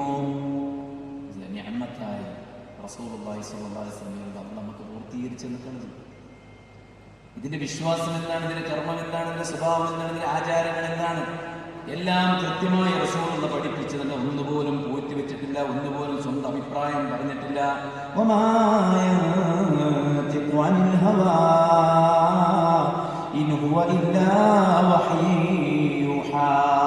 ഒന്നും നബി സ്വന്തം ഇഷ്ടപ്രകാരം പറഞ്ഞിട്ടില്ല, എല്ലാം വഹയ്യ് വന്നിട്ടില്ലാതെ. നിങ്ങൾക്കറിയില്ലേ, നബിനോട് എന്തെങ്കിലും സംശയം ചോദിച്ച് സഹാബത്ത് വരുമ്പോൾ നബി എന്താ ചെയ്തിരുന്നത്? എനിക്ക് തോന്നുന്നത്, എനിക്ക് മനസ്സിലായത്, നമ്മുടെ കാക്കക്കാരന്മാരുടെ പതിവനുസരിച്ച് അങ്ങനെയൊക്കെ പറഞ്ഞു. ഇല്ല, നബി മിണ്ടാതിരിക്കും. കുറച്ച് ഞാൻ ചോദിക്കും, ചോദ്യകർത്താവ് ഇവിടെ? നബിയെ ഞാൻ ഇവിടെ ഉണ്ട്. വഹി കിട്ടിയ നബി ആൻസർ കൊടുത്തു. അല്ലാതെ നബി സ്വല്ലല്ലാഹു അലൈഹി വസല്ലം സ്വന്തം ഇഷ്ടം പറഞ്ഞിട്ടില്ല. സ്വന്തം ഇഷ്ടം പറയരുതെന്ന് നബിയോടന്ന് പറഞ്ഞിട്ടുണ്ട്. വലൗ തഖവ്വല അലൈനാ ബഅദൽ ലഖാവീൻ ലഅഖദ്നാ മിൻഹു ബിൽ യമീൻ സുമ്മ ലഖതഅനാ മിൻഹുൽ വതീൻ. നബിയെ, താങ്കളെങ്ങാനും സ്വന്തം ഇഷ്ടമുള്ള കാര്യം, താങ്കൾക്ക് തോന്നുന്ന കാര്യം ഈ ദീനിന്റെ പേരിൽ ജനങ്ങളോട് പറഞ്ഞാൽ താങ്കളുടെ ജീവനാഡിയെ ഞാൻ മുറിച്ചു കളയും. അല്ലാന്റെ വാണിങ്ങൾ കൊന്നുകളയുന്നു. അതുകൊണ്ട് റസൂലുള്ളാഹി സ്വല്ലല്ലാഹു അലൈഹി വസല്ലം കൃത്യമായിട്ട് അത് എത്തിച്ചു കൊടുത്തു. അത് എത്തിക്കുന്നിടത്ത് ത്യാഗം സഹിച്ചു. ശത്രുക്കളുടെ വീടുകൾ കയറി ഇറങ്ങി, തന്നെ എതിർക്കുന്നവരോട് സംസാരിച്ചു, അങ്ങാടികളിൽ പോയി സംസാരിച്ചു, നേതാക്കന്മാരോട് പോയി സംസാരിച്ചു, പലയിടങ്ങളിലും പോയി പറയേണ്ട രൂപത്തിലെല്ലാം പറഞ്ഞു. മരണമാസന്നമായ വീട്ടിൽ കയറി ചെന്നു, രോഗിയുള്ള വീടുകളിൽ കയറി ചെന്നു. ഇതര രാഷ്ട്രങ്ങൾക്ക് അല്ലാഹുവിന്റെ പേരിൽ കത്തെഴുതി പ്രവാചകൻ സല്ലല്ലാഹു അലൈഹി വസല്ലമ ഈ ദൗത്യം വൃത്തിയായി നിർവഹിക്കാൻ വേണ്ടി ഒരുപാട് ക്ലേശങ്ങൾ സഹിച്ചു റസൂലുള്ളാഹ്. എത്രയെല്ലാം പീഡനങ്ങൾ ഏൽപ്പിച്ച ശത്രുക്കളാണെങ്കിലും യാ അയ്യുഹർ റസൂൽ, റസൂലേ എന്ന് അവർ വിളിക്കും നബിയെ. താല്പര്യത്തോടെ റസൂൽ ശത്രുക്കളിലേക്ക് തിരിയും. അപ്പോൾ അവർ പറയും, നീ കള്ളനാണ്, നീ ഭ്രാന്തനാണ്, നീ ഒന്നിനും കൊള്ളാത്തവനാണ്. ഇങ്ങനെയുള്ള നിരവധി ആരോപണങ്ങൾ, ആക്ഷേപങ്ങൾ തന്നിൽ വിശ്വസിച്ചവരെ അതിക്രൂരമായി പീഡിപ്പിച്ചപ്പോഴും ഈ ദൗത്യ നിർവഹണത്തിൽ നിന്ന് പിന്നോട്ട് പോകാതെ പ്രവാചകൻ സല്ലല്ലാഹു അലൈഹി വസല്ലം ക്ലേശം സഹിച്ചുകൊണ്ട് നിർവഹിച്ച ദൗത്യമാണിത്. പക്ഷെ ആളുകൾ പറയാണ്, നല്ലതൊന്നും തീർന്നിട്ടില്ല, ഇനി ഉണ്ടാക്കണം നല്ലത്. അല്ലേ? നല്ലതല്ലേ, നല്ലതല്ലേ, ദിക്ർ നല്ലതല്ലേ, സ്വലാത്ത് നല്ലതല്ലേ, ഖുർആനോത്ത് നല്ലതല്ലേ, പ്രാർത്ഥന നല്ലതല്ലേ? അങ്ങനെ ഓരോന്ന് നല്ലതല്ലേ എന്ന് പറഞ്ഞ് കയറ്റാണ്. എല്ലാ നല്ലതും പഠിപ്പിക്കാനാണ് റസൂലുള്ള വന്നത് അല്ലേ? എല്ലാ നല്ലതും പഠിപ്പിച്ചു തന്നു എന്നാണ് റസൂലുള്ള പറഞ്ഞത്. ഞാൻ നിയോഗിക്കപ്പെട്ടിരിക്കുന്നു എല്ലാ സ്വഭാവങ്ങളും എല്ലാ സൽസ്വഭാവങ്ങളും പൂർത്തീകരിക്കാനാണ് ഞാൻ നിയോഗിക്കപ്പെട്ടത്. അപ്പൊ ചില ആൾക്കാർ പറയണം അങ്ങനൊന്നും പോരാ, നമുക്ക് അങ്ങനൊന്നും പോരാ, നമ്മക്കും വേണം ചില കാര്യങ്ങളൊക്കെ ഉണ്ടാക്കുക അല്ലെ? അപ്പുറത്തൊരു ഉണ്ണി യേശു ഉണ്ടെങ്കിൽ ഇപ്പുറത്തെ നമുക്കൊരു ഉണ്ണി മുഹമ്മദ് വേണം. റസൂൽ പറഞ്ഞ തത്തബിഅന്ന സനന മൻ കാന ഖബ്ലകും ശിബ്റൻ ബിശിബ്റിൻ വദിറാഅൻ ബിദിറാ. എന്റെ ഉമ്മത്ത് ഇതര ആശയക്കാരെ പിൻപറ്റും. എങ്ങനെ പിൻപറ്റും? ചാണിന് ചാണായി മുഴത്തിന് മുഴമായി പിൻപറ്റും. എത്രത്തോളം എന്ന് വെച്ചാൽ അവർ ഒരു ഉടുമ്പിന്റെ മാളത്തിൽ കയറിയാൽ കണ്ണും പൂട്ടി എന്റെ ഉമ്മത്ത് അവരുടെ പിന്നാലെ പോകും. സഹാബത്ത് ചോദിച്ചു, ജൂത ക്രൈസ്തവരെയാണോ നബിയെ താങ്കൾ ഉദ്ദേശിച്ചത്? അല്ലാഹുവിന്റെ റസൂൽ ചോദിക്കുകയാണ്, അല്ലാതെ പിന്നെ ആരെയാണ്? ഹക്കിൽ നിന്ന് തെറ്റിപ്പോയ ആളുകള്, ഗൈറിൽ മഗ്ദൂബി അലൈഹിം വലദ്ദാല്ലീൻ, പിഴച്ചവരുടെ മാർഗത്തിൽ നീ ഞങ്ങളെ ചേർക്കല്ലേ, കോപത്തിന് ഇരയായ മാർഗത്തിൽ നീ ചേർക്കല്ലേ. ഇഹ്ദിനസ് സിറാത്തൽ മുസ്തഖീം സിറാത്തൽ ലദീന അൻഅംത അലൈഹിം, നീ അനുഗ്രഹിച്ചവരുടെ മാർഗത്തിൽ നീ ഞങ്ങളെ ചേർക്കണേ, പിഴച്ചവരുടെ മാർഗത്തിൽ ചേർക്കല്ലേ, നിന്റെ കോപത്തിന് പാത്രമാരുടെ മാർഗത്തിൽ ചേർക്കല്ലേ എന്ന് പ്രാർത്ഥിക്കുന്ന മുസൽമാൻ വിശ്വാസം എടുക്കുന്നതും ആചാരം എടുക്കുന്നതും ധർമ്മങ്ങൾ എടുക്കുന്നതും ചിട്ടവട്ടങ്ങൾ എടുക്കുന്നതും ട്രെൻഡുകൾ എടുക്കുന്നതും ഒക്കെ ഇതൊരു ആശയക്കാരനാണ്. എല്ലാം പഠിപ്പിക്കാനാണ് മുത്തനബി വന്നത് അല്ലേ? ഒരാൾ അല്ലാഹുവിനെ സ്നേഹിക്കുന്നു എന്ന് വാദിക്കുന്നുണ്ടോ? അവന്റെ വാദം സത്യസന്ധമാണ് എന്ന് അളക്കാൻ പരിശോധിക്കാൻ അല്ലാഹു ഒരു അളവുകോൽ വെച്ചിട്ടുണ്ട്. ആ അളവുകോൽ എന്താണ്? ഖുൽ ഇൻ കുൻതും തുഹിബ്ബൂനല്ലാഹ ഫത്തബിഊനി യുഹ്ബിബുകുമുല്ലാഹ്. നിങ്ങൾ അല്ലാഹുവിനെ ഇഷ്ടപ്പെടുന്നുണ്ടോ? ഫത്തബിഊനി, നിങ്ങൾ എന്നെ പിൻപറ്റണം, നിങ്ങൾ എന്നെ പിൻപറ്റണം. പണ്ഡിതന്മാർ പറയാണ്, ഇബ്നു കസീർ റഹിമഹുല്ലാഹി പോലുള്ള പണ്ഡിതന്മാർ പറയാണ്, ഈ ആയത്ത് എന്ന് പറയുന്നത് ഒരു അളവുകോലാണ്. ആരാണോ ഞാൻ അല്ലാഹുവിനെ സ്നേഹിക്കുന്നു എന്ന് ജൽപ്പിക്കുന്നത് അവന്റെ ആ സ്നേഹം സത്യസന്ധമാണോ അല്ലേ എന്ന് പരിശോധിക്കാനുള്ള ഒരു അളവുകോലാണ് യഥാർത്ഥത്തിൽ ഈ ആയത്ത്. അല്ലാഹുവിന്റെ റസൂൽ പള്ളിയിലേക്ക് കയറി വരികയാണ്. സ്വഹാബത്തിന് അഭിമുഖമായിരിക്കുകയാണ്. പള്ളിയിൽ ഒരു സ്വഹാബി മൂലയിൽ വിഷാദനായിരിക്കുന്നു. റസൂൽ ചോദിക്കാം, മാലി അറാക മഹ്സൂന, നിങ്ങൾ എന്താണ് ദുഃഖിതനായി നിൽക്കുന്നു? എന്തൊരു മുഖത്തൊരു ദുഃഖം, ഒരു വിഷമം. അദ്ദേഹം പറഞ്ഞു, നബി എനിക്കൊരു രോഗമോ എനിക്ക് എന്തെങ്കിലും മറ്റ് ഭൗതികമായ പ്രശ്നങ്ങളോ ഒന്നും കൊണ്ടല്ല ഞാൻ ഇങ്ങനെ. പിന്നെ എന്താണ്? അല്ലാഹുവിന്റെ റസൂലേ, നിങ്ങളെ ഞങ്ങൾ കാണുന്നു, നിങ്ങളോടൊപ്പം നിസ്കരിക്കുന്നു അല്ലെ, നിങ്ങളോടൊപ്പം നിങ്ങൾ എല്ലാം ചെയ്യുന്നു. നാളെ മരിച്ച് പരലോകത്തെത്തുമ്പോ നിങ്ങൾ വസീല ഫദീല എന്ന ഉന്നത പദവിയിലായിരിക്കുമല്ലോ. ഞങ്ങൾക്ക് നിങ്ങളെ കാണാൻ പറ്റുമോ? നിങ്ങളോട് സഹവസിക്കാൻ പറ്റുമോ എന്ന് ഓർക്കുമ്പോഴൊക്കെയും സങ്കടമാണ് നബിയെ. സ്വഹാബത്ത് വീട്ടിൽ പോകും. വീട്ടിലെത്തിക്കഴിഞ്ഞാൽ അവർക്ക് നബിനെ കാണാൻ കൊതിയാവും. അവർ വീണ്ടും പള്ളിയിലേക്ക് തന്നെ വരും. ഇത് നബിനെ കണ്ട് കണ്ണിറയെ കണ്ട് ആസ്വദിച്ചിട്ട് അവരങ്ങോട്ട് തന്നെ തിരിച്ചു പോകും. ആ സ്വഭാവത്താണ് പറയുന്നത്, നബിയെ പരലോകത്ത് നിങ്ങളെ ഞങ്ങൾക്ക് മിസ്സാകോ? നമ്മൾ മെസ്സേജ് കേൾക്കുന്ന ചിലർക്ക് മിസ് ചെയ്യൂ. സഹാബത്തിന് മിസ്സിങ് തോന്നുന്നത് ഭാര്യമാരെയല്ല, മക്കളെയല്ല, സമ്പത്തല്ല, നാടല്ല, വീടല്ല, പിന്നെ അല്ലാഹുവിന്റെ റസൂലിനെ മിസ്സാകുമോ? അപ്പോഴാണ് ആകാശത്തുനിന്ന് ജിബ്രീൽ അലൈഹിസ്സലാത്തു വസ്സലാം ആയത്തുമായിട്ട് വന്നത്. വമൻ യുതിഇർ റസൂല ومن يطع الله ورسوله فأولئك مع الذين أنعم الله عليهم من النبيين والصديقين والشهداء والصالحين. അല്ലാഹുവിന്റെ റസൂലിനെ അനുസരിച്ച് ജീവിക്കാൻ റെഡിയാണോ? അല്ലാഹുവിന്റെ റസൂലിനെ അനുസരിച്ച് ജീവിക്കാൻ റെഡിയാണോ? ഫൗലായിക മഅല്ലദീന അൻഅമ അല്ലാഹു അലൈഹിം, അവർ അല്ലാഹു അനുഗ്രഹിച്ചവരുടെ കൂടെയാണ്. അതാണ് ഇഹ്ദിന സിറാത്ത് ചോദിക്കുന്നത്. എല്ലാ മുസൽമാനും ചോദിക്കുന്നില്ലേ? 17 തവണ നെഞ്ചത്ത് കൈകെട്ടിവെച്ച് ഓരോ മുസൽമാനും പടച്ചറപ്പിനോട് ചോദിക്കുന്ന ഒരു വഴിയുണ്ട്. ആ വഴി ആരുടെ വഴിയാണ്? അള്ളാഹു അനുഗ്രഹിച്ചവരുടെ വഴിയാണ്. ആ അനുഗ്രഹിച്ചവരോടൊപ്പം സ്വർഗത്തിൽ പോകണോ? അള്ളാഹുവിനെയും റസൂലിനെയും അനുസരിക്കണം എന്നാണ് അപ്പുറത്തായത്ത്. ഈ ആയത്തിന്റെ വിശദീകരണം അപ്പുറത്തായത്ത്. അള്ളാഹുവിനെയും റസൂലിനെയും അനുസരിച്ചാൽ അള്ളാഹ് അനുഗ്രഹിച്ചവരോടൊപ്പമാണ് അവർ. ആരാ അള്ളാഹ് അനുഗ്രഹിച്ചവർ? കേട്ടോ, മിനൻ നബിയീന, നബിമാരോടൊപ്പം, വസ്സുദ്ദീഖീന, സുദ്ദീഖുകളോടൊപ്പം, വശുഹദാഇ, ശുഹദാക്കളോടൊപ്പം, വസ്സാലിഹീൻ, സാലിഹീങ്ങളോടൊപ്പം, വഹസുന ഉലൈക റഫീഖ. അല്ലാഹു നമ്മളെ അവരെ ചേർക്കുമാറാവട്ടെ. നബിമാരോടൊപ്പം, സിദ്ദീഖിനോടൊപ്പം, ശുഹദാക്കളോടൊപ്പം, സ്വാലിഹീങ്ങളോടൊപ്പം എത്ര നല്ല കൂട്ടുകാരാണ്. അപ്പുറത്ത് അബൂജഹലും ഖാറൂനും ഹാമാനും ഫിറഔനും ലോകത്തുള്ള മുഴുവൻ തെമ്മാടികളും താന്തോന്നികളും അഹങ്കാരികളും പരസ്പരം തമ്മിലടിക്കുമ്പോ, നരകത്തിന്റെ തീജ്വാലയിൽ കടന്ന് വെന്തെരിയുമ്പോ, അവിടെ ആർത്ത് കരയുമ്പോ, ആർത്ത് വിലപിക്കുമ്പോ, ഇപ്പുറത്ത് അള്ളാഹ്ക്ക് തൃപ്തിപ്പെട്ട, അള്ളാഹു ഇഷ്ടപ്പെട്ട നബിമാരോടൊപ്പം, സിദ്ദീഖുകളോടൊപ്പം, ശുഹദാക്കളോടൊപ്പം, സ്വാലിഹീങ്ങളോടൊപ്പം ചെയ്യാൻ എന്തു വേണം? അള്ളാഹും റസൂലും പഠിപ്പിച്ചത് എന്താണ്? അത് സ്വീകരിക്കണം. നിങ്ങൾ കുറെ കാലം ജീവിച്ചു പോകുമ്പോ ഒരുപാട് അഭിപ്രായ വ്യത്യാസങ്ങളൊക്കെ കാണും. അപ്പൊ നിങ്ങൾ എന്താ ചെയ്യേണ്ടുള്ളൂ? ഇത് അള്ളാഹ് പറഞ്ഞതാണോ റസൂൽ പറഞ്ഞതാണോ എന്ന് നോക്കേണ്ട പണിയുള്ളൂ. വേറെ ബുദ്ധിമുട്ടില്ല. ഇത് ക്ലാരിറ്റിയാണ്. റസൂൽ നമ്മളെ ഇരുട്ടിലല്ല വിട്ടത്. തറത്തുക്കും അലൽ മഹിജ്ജത്തിൽ ബൈദാ ലൈലുഹാ കനഹാരിഹാ, ശുദ്ധമായ പ്രതലത്തിലാണ് റസൂൽ നമ്മളെ വിട്ടത്. രാത്രി പോലും പകലിനോളം പ്രശോഭിതമാണ്. അതുകൊണ്ട് എല്ലാം കൃത്യമാണ്.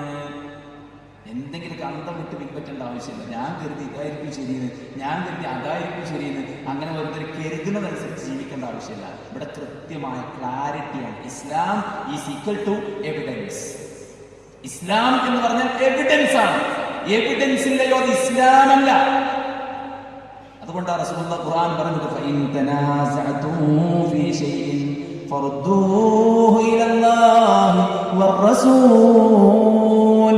നിങ്ങൾക്കിടയിൽ അഭിപ്രായ ഭിന്നത ഉണ്ടാകുമ്പോ നിങ്ങൾ അതിനെ അല്ലാഹുവിലേക്കും റസൂലിലേക്കും മടക്കണം. ഇമാം ബൈഹഖി ഉദ്ധരിക്കുന്ന മുജാഹിദ് ഇബ്നു ജബർ അത്താബിഈ അദ്ദേഹം പറയുന്ന വാക്ക് കാണാം, അർറദ്ദു ഇലല്ലാഹ് അർറദ്ദു ഇലാ കിതാബി. അല്ലാഹുവിലേക്ക് മടക്കുക എന്ന് പറഞ്ഞാൽ വിശുദ്ധ ഖുർആനിലേക്ക് മടക്കലാണ്. വറദ്ദു ഇല റസൂൽ, റസൂലിലേക്ക് മടക്കുക എന്ന് പറഞ്ഞാൽ അർറദ്ദു ഇല സുന്ന, സുന്നത്തിലേക്ക് മടക്കലാണ്. അപ്പൊ ഏത് ചെറുതായിട്ട് വലുതായിട്ട് അടുക്കള മുതൽ അന്താരാഷ്ട്ര വരെയുള്ള മുഴുവൻ കാര്യത്തിൽ നോക്കിങ്ങൾ, ഇതുപോലത്തെ ഒരു മതം ലോകത്ത് വേറുണ്ടോ? 830 കോടി ജനങ്ങൾ, 830 കോടി ഡൗട്ട് ചോദിച്ചാൽ അതിനെല്ലാം ആൻസർ പറയാൻ നെട്ടലുള്ള ഒരു മതം, നിലപാടുള്ള ഒരു മതം, പ്രമാണമുള്ള ഒരു മതം, ആൻസർ ഉള്ള ഒരു മതം ലോകത്ത് വേറുണ്ടോ? എത്ര ചോദ്യങ്ങളാണ് പണ്ഡിതന്മാരോട് ചോദിച്ചത്? കോടിക്കണക്കിന് ചോദ്യങ്ങൾ. ഇന്ന് വരെയുള്ള പണ്ഡിതന്മാരോട് മനുഷ്യന്മാർ ചോദിച്ചത് കോടിക്കണക്കിന് ചോദ്യങ്ങൾ. ഈ ചോദ്യത്തിനെല്ലാം പ്രമാണബദ്ധമായി ആൻസർ കൊടുക്കാൻ നെട്ടലുള്ള മതം എന്തേ? ഇത് അള്ളാന്റെ മതമാണ്. തൻസീലും മിർ റബ്ബിൽ ആലമീൻ. ഇത് അള്ളാന്റെ മതമാണ്. ഇന്നദ്ദീന ഇൻദല്ലാഹിൽ ഇസ്ലാം. അള്ളാഹുവിന്റെ മതമാണ് ഇസ്ലാം. എവിഡൻസ്. ആരും തോന്നി പറഞ്ഞു അറിയില്ലെന്ന് പറയാം, ഊഹിച്ച് പറയാൻ പറ്റില്ല. കാരണം ഇത് ലോകത്തിന് ഗൈഡാണ്. ലോകം അനുഭവിക്കുന്ന പ്രശ്നങ്ങൾക്കുള്ള പരിഹാരമാണ്. ലോകത്തെ എല്ലാ രംഗത്തുമുള്ള വിഷയങ്ങളിൽ കാഴ്ചപ്പാട് പങ്കുവെക്കുന്നതാണ്. അവിടെ സാധാരണക്കാരായ നമുക്ക് തോന്നിയത് പറഞ്ഞാൽ, നമ്മുടെ സംഘടനയ്ക്ക് തോന്നിയത് പറഞ്ഞാൽ, നമ്മുടെ ഭൗതിക താല്പര്യത്തിന് വേണ്ടിയിട്ട് കോട്ടിമാട്ടിയാൽ അവിടെ സംഭവിക്കുന്നത് എന്താണ്? ലോകത്തിന് ഗൈഡായി അന്ന് നിശ്ചയിച്ച ഗൈഡല്ലാതായി മാറും. അതുകൊണ്ട് അല്ലാഹ് ഇത് ഇറക്കിയിട്ടുണ്ട്. ഇതിന്റെ വിശദീകരണം നബിയിലൂടെ പഠിപ്പിച്ചിട്ടുണ്ട്. അതെന്താണെന്ന് പഠിച്ച് മനസ്സിലാക്കി അത് ഫോളോ ചെയ്യൽ. ലഖദ് കാന ലക്കും ഫീ റസൂലില്ലാഹി ഉസ്വത്തുൻ ഹസന ലിമൻ കാന യർജുല്ലാഹ വൽ യൗമൽ ആഖിർ വദക്കറല്ലാഹ കതീറാ. എത്ര സുന്ദരമായിട്ടുള്ള അല്ലാഹ് പറഞ്ഞിരിക്കുകയാണ്, വേറെ ആരുമല്ല, ഞാനല്ല പറയുന്നത്. ഈ പ്രപഞ്ചത്തിന് സിട്ടാവ് പറയാണ്, ലഖദ് കാന ലകും ഫീ റസൂലില്ലാഹി ഉസ്വത്തുൻ ഹസന. നിങ്ങൾക്ക് നബിയിൽ ഉത്തമമായ മാതൃക. നബിന്റെ പ്രവർത്തനങ്ങൾ പഠിക്കാൻ വേണ്ടി ചില ആൾക്കാർ വീട്ടിൽ വന്ന് കഥ നമുക്കറിയാലോ അല്ലേ? നബിന്റെ നിസ്കാരം, നോമ്പ്, നബിന്റെ മറ്റു കാര്യങ്ങളൊക്കെ കണ്ട് മനസ്സിലാക്കി പഠിച്ച് അവര് പറഞ്ഞു, ഒരു നബിയായിട്ട് ഇങ്ങനെയൊക്കെ ചെയ്യണുള്ളൂ എങ്കിൽ നമ്മളും ഇത്ര ചെയ്താൽ പോലെ, നമ്മൾ സാധാരണക്കാരല്ലേ, നമ്മൾ കുറച്ചും കൂടെ ഒക്കെ ചെയ്യണം എന്നവർ തീരുമാനിച്ചു പോയി. റസൂൽ നേരെ പള്ളി മെമ്പറിലേക്ക് ഓടിക്കയറി എന്നിട്ട് പറഞ്ഞു, അൻതുമുല്ലദീ ഖുൽതും കദാ വകദാ, നിങ്ങൾ ചില ആളുകൾ ഇങ്ങനെയൊക്കെ പറഞ്ഞോ. റസൂൽ പറയാ, ഞാൻ വിവാഹം കഴിച്ചിട്ടുണ്ട്, ഞാൻ നോമ്പ് നോൽക്കാറുണ്ട്, നോമ്പ് മുറിക്കാറുണ്ട്, ഞാൻ രാത്രി നിസ്കരിക്കാറുണ്ട്, ഞാൻ രാത്രി ഉറങ്ങാറുമുണ്ട്. ഫമൻ റഗിബ അൻ സുന്നതി ഫലൈസ മിന്നി, എന്റെ സുന്നത്തിൽ ആരെങ്കിലും വിമുഖത കാണിച്ചാൽ, അതുപോലെന്ന് ആരെങ്കിലും പറഞ്ഞാൽ, അതിൽ അമിതത്വം കാണിച്ചാൽ, അതിൽ കൂട്ടിച്ചേർത്താൽ, അതിന് ദുർവ്യാഖ്യാനിച്ചാൽ, ഫലൈസ മിന്നി, അവർ എന്നിൽപ്പെട്ടവരല്ല. നബിയിൽപ്പെട്ടവനാകണം. അശ്ഹദു അന്ന മുഹമ്മദ് റസൂലുള്ളാഹി എന്ന് പറഞ്ഞവൻ എന്ത് ചെയ്യണം? റസൂലുള്ളാഹി പഠിപ്പിച്ചതിനെ സത്യപ്പെടുത്തണം. തസ്ദീഖു ഫീമാ അഖ്ബറ, റസൂലുള്ളാഹി പഠിപ്പിച്ചതൊക്കെ സത്യപ്പെടുത്തണം. ത്വാഅതുഹു ഫീമാ അമറ, റസൂലുള്ളാഹി കൽപ്പിച്ചതെല്ലാം അനുസരിക്കണം. ഞാൻ മുസ്ലിമാണ്, ഖുർആൻ ഓതാറുണ്ട്, പക്ഷെ എനിക്ക് തട്ടണ ഇഷ്ടമല്ല, അങ്ങനെ പറയരുത്. If you are a Muslim you should follow prophet സല്ലല്ലാഹു അലൈഹി വസല്ലം. വെറുതെ ഒരാൾ മുസ്ലിം ആവുക, നീ ഒരു മുസ്ലിമാണോ, ഷഹാദത്തു അന്ന മുഹമ്മദൻ റസൂലുള്ളാഹ് എന്ന് പ്രഖ്യാപിക്കുന്നവൻ അല്ലാഹുവിന്റെ റസൂൽ പഠിപ്പിച്ചതൊക്കെ സത്യപ്പെടുത്തണം, റസൂലുള്ളാഹി കൽപ്പിച്ചതൊക്കെ അനുസരിക്കണം. വസ്തിനാബു മാ നഹാ അൻഹു വസജറ, അല്ലാഹുവിന്റെ പ്രവാചകൻ വിലക്കിയതെല്ലാം മാറ്റി വെക്കണം. മതിയോ? പോരാ, നാലാമത്തെ പോയിന്റ് കൂടി. അല്ലാഹുവിന്റെ റസൂൽ എങ്ങനെയാണോ അല്ലാഹുവിനെ ആരാധിച്ചത് അതുപോലെ ആരാധിക്കണം. സ്വല്ലൂ കമാ റഅയ്തുമൂനി ഉസല്ലി, ഞാൻ എങ്ങനെയാണോ നിസ്കരിക്കുന്നത് നിങ്ങൾ കണ്ടത് അപ്രകാരം നിങ്ങൾ നിസ്കരിക്കണം. ഖുദു അന്നി മനാസികകും ലഅല്ലി ലഅൽഖാകും ബഅദ ആമി ഹദാ, ഈ വർഷത്തിനപ്പുറം നിങ്ങളോടൊപ്പം ഹജ്ജ് ചെയ്യാൻ ഞാൻ ഉണ്ടായിക്കൊള്ളണമെന്നില്ല, അതുകൊണ്ട് ഖുദു അന്നി മനാസികകും, ഹജ്ജിന്റെ കർമ്മങ്ങൾ നിങ്ങൾ എന്നിൽ നിന്ന് നോക്കി മനസ്സിലാക്കി പഠിച്ചോളൂ എന്ന് റസൂൽ സഹാബത്തിനോട് പറയാൻ. ഒരനക്കം അങ്ങോട്ടോ ഇങ്ങോട്ടോ മാറ്റാൻ നോ പെർമിഷൻ. ദുനിയാവിന്റെ കാര്യങ്ങൾക്ക് മുആമലാത്തുകൾ എന്നാ പറയാ, അള്ളാഹിന്റെ കാര്യങ്ങൾക്ക് ഇബാദത്തുകൾ എന്നാ പറയാ. ഇബാദത്തുകൾ തൗഖീഫിയ എന്താ? റസൂലുള്ളാഹി എന്താണോ പഠിപ്പിച്ചത്, അള്ളാഹ് എന്താണോ പഠിപ്പിച്ചത് അതേ ചെയ്യാവൂ. അത് ഏത് രൂപത്തിൽ പഠിപ്പിച്ചോ, എങ്ങനെ പഠിപ്പിച്ചോ, ഏത് സന്ദർഭത്തിൽ പഠിപ്പിച്ചോ, എത്ര എണ്ണം പഠിപ്പിച്ചോ, ആ രൂപത്തിലേ ചെയ്യാവൂ. അത് നിർബന്ധമാണ്. മനസ്സിലായില്ലേ? ഒരു ആരാധനയും പുതിയതായി നല്ലതല്ലേ എന്ന് പറഞ്ഞ് കടത്തിക്കൂട്ടാൻ പറ്റില്ല. ഇമാം മാലിക് റഹിമഹുല്ലാഹ് പറഞ്ഞില്ലേ, മൻ ഇബ്തദഅ ഫിൽ ഇസ്ലാം ബിദ്അ യറാഹ ഹസന ഫഖദ് സഅമ അന്ന മുഹമ്മദൻ സ്വല്ലല്ലാഹു അലൈഹി വസല്ലം ഖാന റിസാല. നഊദു ബില്ലാഹ്. ആരെങ്കിലും നല്ലതല്ലേ എന്നും പറഞ്ഞ് ദീനിലേക്ക് ഒരു പുതിയ ആചാരം കടത്തിക്കൂട്ടിയാൽ അവൻ വാദിക്കുന്നത് അല്ലാഹുവിന്റെ പ്രവാചകൻ ഈ ദൗത്യ നിർവഹണത്തിന്റെ രംഗത്ത് വഞ്ചന കാണിച്ചു എന്നാണ്. നഊദു ബില്ലാഹ്. ഒരു വിശ്വാസികൾ എന്ന് പറയാൻ പോയിട്ട് എങ്ങനെ ചിന്തിക്കാൻ പറ്റുമോ? അല്ലാഹുവിന്റെ പ്രവാചകൻ ഈ ദൗത്യം നിർവഹിക്കുന്നിടത്ത് വഞ്ചന കാണിച്ചു എന്ന് ഈ ശബ്ദം എത്ര ദിക്കിലേക്ക് കേൾക്കുമോ ആ മുസൽമാന് പറയാൻ സാധിക്കുമോ? പറയാൻ സാധിക്കൂലെങ്കിൽ സുഹൃത്തുക്കളെ, നല്ലതല്ലേ എന്നും പറഞ്ഞ് കടത്തിക്കൂട്ടുക എന്നുള്ളത് ബിദ്അത്തെല്ലാം ളലാലത്താണ്. വകുല്ല മുഹ്ദസത്തിൻ ബിദ്അ വകുല്ല ബിദ്അത്തിൻ ളലാല വകുല്ല ളലാലത്തിൻ ഫിന്നാർ. ബിദ്അത്ത് നല്ലത്, ബിദ്അത്ത് ചീത്ത, അങ്ങനെയില്ല. അപ്പൊ ഉമർ റളിയല്ലാഹു അൻഹു പറഞ്ഞില്ലേ, ജമാഅത്തായി തറാവീഹ് നിസ്കരിക്കുമ്പോൾ ബിദ്അത്തുൻ ഹസന. അപ്പോൾ ബിദ്അത്തുൻ ഹസന ഉണ്ടെന്നതിന് ഉമർ ഇബ്നു ഖത്താബിന്റെ വാക്ക് തെളിവല്ലേ എന്ന് ചോദിച്ചാൽ പണ്ഡിതന്മാർ എന്താണ് അതിന് മറുപടി കൊടുത്തത്? ഉമർ ഇബ്നു ഖത്താബ് റളിയല്ലാഹു അൻഹു ആ പ്രയോഗിച്ച പ്രയോഗം അത് ഭാഷാ പ്രയോഗമാണ്, ഭാഷാ പ്രയോഗമാണെന്ന് പണ്ഡിതന്മാർ പറയുന്നു. ഭാഷാപ്രയോഗമാണ്, അതല്ലാതെ ദീനിൽ പുതിയതാക്കി ഉണ്ടാക്കുന്നില്ല. കാരണം തറാവീഹ് നബിയുടെ ജമാഅത്ത് നിസ്കരിച്ചിട്ടുണ്ട്, സഹാബത്തിനെ കൂട്ടി നിസ്കരിച്ചിട്ടുണ്ട്, അസ്ലുള്ളൊരു കാര്യം ചെയ്യുന്നത് കണ്ടപ്പോ ഇതൊരു നല്ല കാര്യമാണല്ലോ തുടക്കം കുറിച്ചത് എന്ന് പറഞ്ഞാൽ അത് ദീനിൽ പുതിയതായി കടത്തിക്കൂട്ടിയതാണല്ലോ എന്ന് ചിന്തിക്കാൻ മാർക്കില്ല. കാരണം തള്ള ജമാഅത്തായിട്ടാണ്. ഏതൊരു കർമ്മവും നബിയിലേക്ക് എത്തണം, സഹാബത്തിലേക്ക് എത്തണം. അതാണ് ആൾക്കാർ പറയും അവിടെയും പ്രസംഗം ഇവിടെയും പ്രസംഗം, എല്ലാവരും ഓതുന്നത് ഖുർആന്, എല്ലാവരും പറയണത് സുന്നത്ത്, എല്ലാവരും തന്നെ പറയണത്, മനസ്സിലായി, എല്ലാവരും പറയും. പക്ഷെ ഏതാണ് ശരിയെന്ന് മനസ്സിലാക്കാൻ ഒരു അളവ് പോലുണ്ട്. അള്ളാഹ് ഇഷ്ടമുണ്ടോ എന്ന് പരിശോധിക്കാൻ ഒരു അളവ് പോലുള്ള ആയത്ത് പറഞ്ഞ പോലെ ഏതാണ് ശരിയെന്ന് മനസ്സിലാക്കാൻ ഒരു അളവ് പോലുണ്ട്. ആ അളവ് പോലെ ഏതാണ്? റസൂലുള്ളാഹി പറയാണ്, ജൂത ക്രൈസ്തവർ 72, 71, 72 കക്ഷികളായി ഭിന്നിച്ചു. സതഫ്തരിഖു ഉമ്മതി അലാ 73 ഫിർഖ, എന്റെ ഉമ്മത്ത് 73 കക്ഷികളായി ഭിന്നിക്കും. കുല്ലുഹും ഫിന്നാർ, എല്ലാവരും നരകത്തിലാണ്. ഇല്ലാ വാഹിദ, ഒരു ടീം ഒഴികെ. ആ ഒരു ടീം സ്വർഗ്ഗത്തിലായിരിക്കും.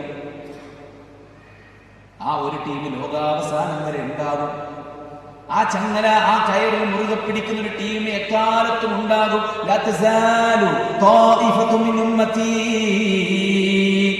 ളാഹിരീന അലൽ ഹഖ്, ഹഖിൽ മുറുകെ പിടിക്കുന്ന ഒരു വിഭാഗം, ശരിയായ പ്രമാണത്തെ സ്വീകരിക്കുന്ന ഒരു വിഭാഗം, ശരിയായ ദീനിനെ പ്രാക്ടീസ് ചെയ്യുന്ന, പിഴച്ചു പോകാത്തൊരു വിഭാഗം ലോകാവസാനം വരെ ഉണ്ടാകുമെന്ന് റസൂലുള്ളാഹി പറഞ്ഞിരിക്കുന്നു. എന്താണ് ടീമിന്റെ പ്രത്യേകത? സ്വർഗത്തിൽ പോകുന്ന ഒരു ടീമിന്റെ പ്രത്യേകത എന്താണ്? മാ അന അലൈഹിൽ യൗമ വ അസ്ഹാബി. അല്ലാഹുവിന്റെ റസൂൽ സല്ലല്ലാഹു അലൈഹി വസല്ലം അവിടുത്തെ പ്രഥമ ഓഡിയൻസ് ആയ സ്വഹാബത്ത്, അവരെങ്ങനെയാണോ ഈ ദീനിനെ കണ്ടത്, മനസ്സിലാക്കിയത്, ആചരിച്ചത്, അനുഷ്ഠിച്ചത്, അങ്ങനെ ആചരിച്ചനുഷ്ഠിച്ച് മുന്നോട്ട് പോകുന്ന ടീം, അവരാണ് 73 സ്വർഗത്തിൽ പോയ ഒരു ടീം. ആ ക്വാളിറ്റി നമ്മൾ ഉറപ്പിക്കണം. എന്ത് നോമ്പാകട്ടെ, ദിക്റാകട്ടെ, സലാത്താകട്ടെ, നിസ്കാരമാകട്ടെ, ആഘോഷമാകട്ടെ, എന്താകട്ടെ, അതൊക്കെ നബീക്കെത്തണം. നബീക്ക് എങ്ങനെയും എത്തിയാ പോരാ, കൃത്യമായിട്ട് എത്തണം. സ്വഹാബത്തിന് പരിചയം വേണം. അപ്പൊ എന്താ കുറേ കാര്യത്തിലൂടെ ആയത്തും ഹദീസും ബോധമുണ്ടല്ലോ, എന്നാ അതൊന്നും സ്വഹാബത്ത് ആരും ചെയ്തിട്ടില്ല എന്ന് ഉറപ്പാണ്. അപ്പൊ ഈ ആയത്തിന് നബി എങ്ങനെ വ്യാഖ്യാനിച്ചത്? ഈ ആയത്തിന് സ്വഹാബത്ത് എങ്ങനെയാ കണ്ടത്? സ്വഹാബത്ത് സാധാരണക്കാരാണോ? നബിക്കൊരു ആയത്തിറങ്ങിയാൽ നിങ്ങൾ ആ ആയത്തെടുക്കും. 10 ആയത്ത് പഠിപ്പിച്ചാൽ ഒന്നാമത്തെ ആയത്തെടുത്തിട്ട് നിങ്ങളത് മനഃപ്പാഠമാക്കിയിട്ട് അതിൽ വിശ്വസിക്കാനുള്ളത് വിശ്വസിച്ചിട്ട് അതിൽ കർമ്മം ചെയ്യാനുള്ളത് കർമ്മം ചെയ്തിട്ട് അതിൽ സ്വഭാവമാക്കാനുള്ളത് സ്വഭാവമാക്കിയിട്ട് നിങ്ങൾ രണ്ടാമത്തെ ആയത്തെടുക്കും. അങ്ങനെ ഓരോന്നും നിങ്ങളുടെ ജീവിതത്തിൽ ഒപ്പിയെടുക്കുമായിരുന്നു. ഇബ്നു അബ്ബാസ് റളിയല്ലാഹു പറയാണ്, അല്ലാഹുവിന്റെ റസൂൽ സല്ലല്ലാഹു അലൈഹി വസല്ലമയിലൂടെ അവതരിപ്പിക്കപ്പെട്ട ഈ ഖുർആനിലെ 114 അധ്യായങ്ങൾ എവിടെ ഇറങ്ങി, എന്തിനിറങ്ങി, അതിലെന്ത് ചർച്ച ചെയ്യുന്നു, എല്ലാം എനിക്കറിയാം. ആര്? റഈസുൽ മുഫസ്സിരീൻ ഇബ്നു അബ്ബാസ് റളിയല്ലാഹു അൻഹു. പ്രഥമ ഓഡിയൻസ് സ്വഹാബത്തല്ലേ? അവർക്കല്ലേ വ്യാഖ്യാനം പറഞ്ഞു കൊടുത്തത്, അവർക്കല്ലേ ആയത്ത് ഓതി കേൾപ്പിച്ചു കൊടുത്തത്. അവർ എങ്ങനെ ചെയ്തു എന്ന് നമ്മൾ നോക്കണ്ടേ. അലൈക്കും ബിസുന്നതി വസുന്നത്തുൽ ഖുലഫാഇർ റാഷിദീനൽ മഹ്ദിയീൻ. ചിലർക്ക് ഭയങ്കര ഇടങ്ങേറാണ് ഇങ്ങനെ അഭിപ്രായ വ്യത്യാസങ്ങളൊക്കെ ഇങ്ങനെ കാണുമ്പോൾ, ഭയങ്കര ഇടങ്ങേറാണ്. റസൂലുള്ളാഹി പറഞ്ഞതാണ്, എനിക്ക് ശേഷം നിങ്ങൾ ജീവിച്ചിരിക്കുകയാണെങ്കിൽ നിങ്ങൾക്ക് ധാരാളം ഇഖ്തിലാഫ് കാണാം, അഭിപ്രായ വ്യത്യാസങ്ങൾ കാണാം. അപ്പൊ നിങ്ങൾ എന്ത് ചെയ്യണം? അലൈക്കും ബിസുന്നതി, നിങ്ങൾ എന്റെ സുന്നത്തിനെ മുറുകെ പിടിക്കണം. വസുന്നത്തുൽ ഖുലഫാഇർ റാഷിദീനൽ മഹ്ദിയീൻ, ഖുലഫാഉർ റാഷിദീനയുടെ സുന്നത്തിനെ നിങ്ങൾ പിൻപറ്റണം. നബി സല്ലല്ലാഹു അലൈഹി വസല്ലം സ്വഹാബത്തും നിലക്കൊണ്ട ആ മാർഗമാണ് സുഹൃത്തുക്കളെ നമുക്ക് പ്രമാണം. അല്ലാതെ നമ്മുടെ കാക്കകാരണവന്മാർ ചെയ്തു എന്നുള്ളതല്ല. അങ്ങനെയെങ്കിൽ നബിയുടെ കാക്കകാരണവന്മാരാരാ? സ്വഹാബത്തിന്റെ കാക്കകാരണവന്മാരാരാ? പ്രവാചകന്മാരുടെ കാക്കകാരണവന്മാരാരാ? ഇബ്രാഹിം നബിയുടെ പിതാവ് നരകത്തിലല്ലേ? ലൂത്ത് നബിയുടെയും പിന്നെ അതുപോലെ തന്നെ നൂഹ് നബിയുടെയും ഭാര്യമാർ നരകത്തിലല്ലേ? നൂഹ് നബിയുടെ മകൻ നരകത്തിലല്ലേ? ആര് പറഞ്ഞു നമ്മൾ പരമ്പര നോക്കാൻ? നമ്മളോട് പറഞ്ഞത് സലഫു ഹാദിഹിൽ ഉമ്മ, ഈ ഉമ്മത്തിന്റെ സലഫിനെ നിങ്ങൾ നോക്കണം. ഖൈറു ഉമ്മതി ഖർനി ثم الذين يلونهم ثم الذين يلونهم. ഈ ഉമ്മത്തിൽ ഏറ്റവും ശ്രേഷ്ഠമായ ഖുറൂനുൽ മുഫദ്ദല, ഏറ്റവും ശ്രേഷ്ഠമായ നൂറ്റാണ്ടുകാർ എന്റെ കൂടെ ജീവിച്ച സഹാബ റളിയല്ലാഹു അൻഹും അജ്മഈൻ. അതിനുശേഷം വന്ന താബിഈകൾ, അതിനുശേഷം വന്ന തബഉ താബിഈകൾ, അവരെന്ത് ചെയ്തു എന്നാണ് നോക്കേണ്ടത്. നബി മരിച്ചപ്പോ അഭിപ്രായ വ്യത്യാസം. ആരാണ് നബി മരിച്ചോ അല്ലേ അഭിപ്രായ വ്യത്യാസം. അബൂബക്കർ റളിയല്ലാഹു ആയത്ത് ഓതി കൊടുത്തു, ലേ വമാ മുഹമ്മദുൻ ഇല്ലാ റസൂൽ ഖദ് ഖലത് മിൻ ഖബ്ലിഹി അർ-റസൂൽ. മുഹമ്മദ് നബി ഒരു ദൂതനാണ്. അദ്ദേഹത്തിന് മുമ്പും ഒരുപാട് ദൂതന്മാർ കടന്നു വന്നിട്ടുണ്ട്. അദ്ദേഹം മരിച്ചു എന്ന് കേൾക്കുമ്പോഴേക്ക് നിങ്ങൾ നിങ്ങളുടെ മടമ്പുകാലിൽ പിന്തിരിഞ്ഞോടുകയാണോ? ഉഹുദിന്റെ സമയത്തുണ്ടായ ഇറങ്ങിയ ആയത്ത് ഓതിക്കൊടുത്ത് പരിഹാരമായി. രണ്ടാമത്തെ സംശയം, നബിയെ എവിടെ കബറടക്കണം? അവിടെ ഒരു ഹദീസ് എടുത്തു, ഒരു പ്രവാചകൻ മരണപ്പെട്ടാൽ എവിടെയാണ് കബറെടുക്കണമെന്ന ഹദീസ്. മൂന്നാമത് ആരായിരിക്കണം ഖലീഫ എന്ന അഭിപ്രായ വ്യത്യാസം ഉണ്ടായപ്പോ അവർ ഹദീസിലേക്ക് മടങ്ങി. അള്ളാഹു റസൂൽ പറഞ്ഞ ഹദീസ് ഉണ്ട്, ആ മുഹാജിറുകൾ ഖലീഫമാരാകണം, അൻസാരികൾ ഖുസറാകളാകണം എന്ന ഹദീസ് നേരെ പ്രമാണം വെക്കണം. അല്ലാതെ നബി ഇവിടെ കിടക്കുന്നുണ്ടല്ലോ, നബിയോട് ചോദിച്ചാൽ കേൾക്കുമല്ലോ, നബി ഇതെല്ലാം അറിയുന്നുണ്ടല്ലോ, നബി എങ്ങനെന്ന് പറയും അല്ലെ? നബി കബർന്ന് കൈയിട്ട് മാടി വിളിച്ച ആൾക്കാരെ കഥകളൊക്കെ പറയുന്നുണ്ടല്ലോ.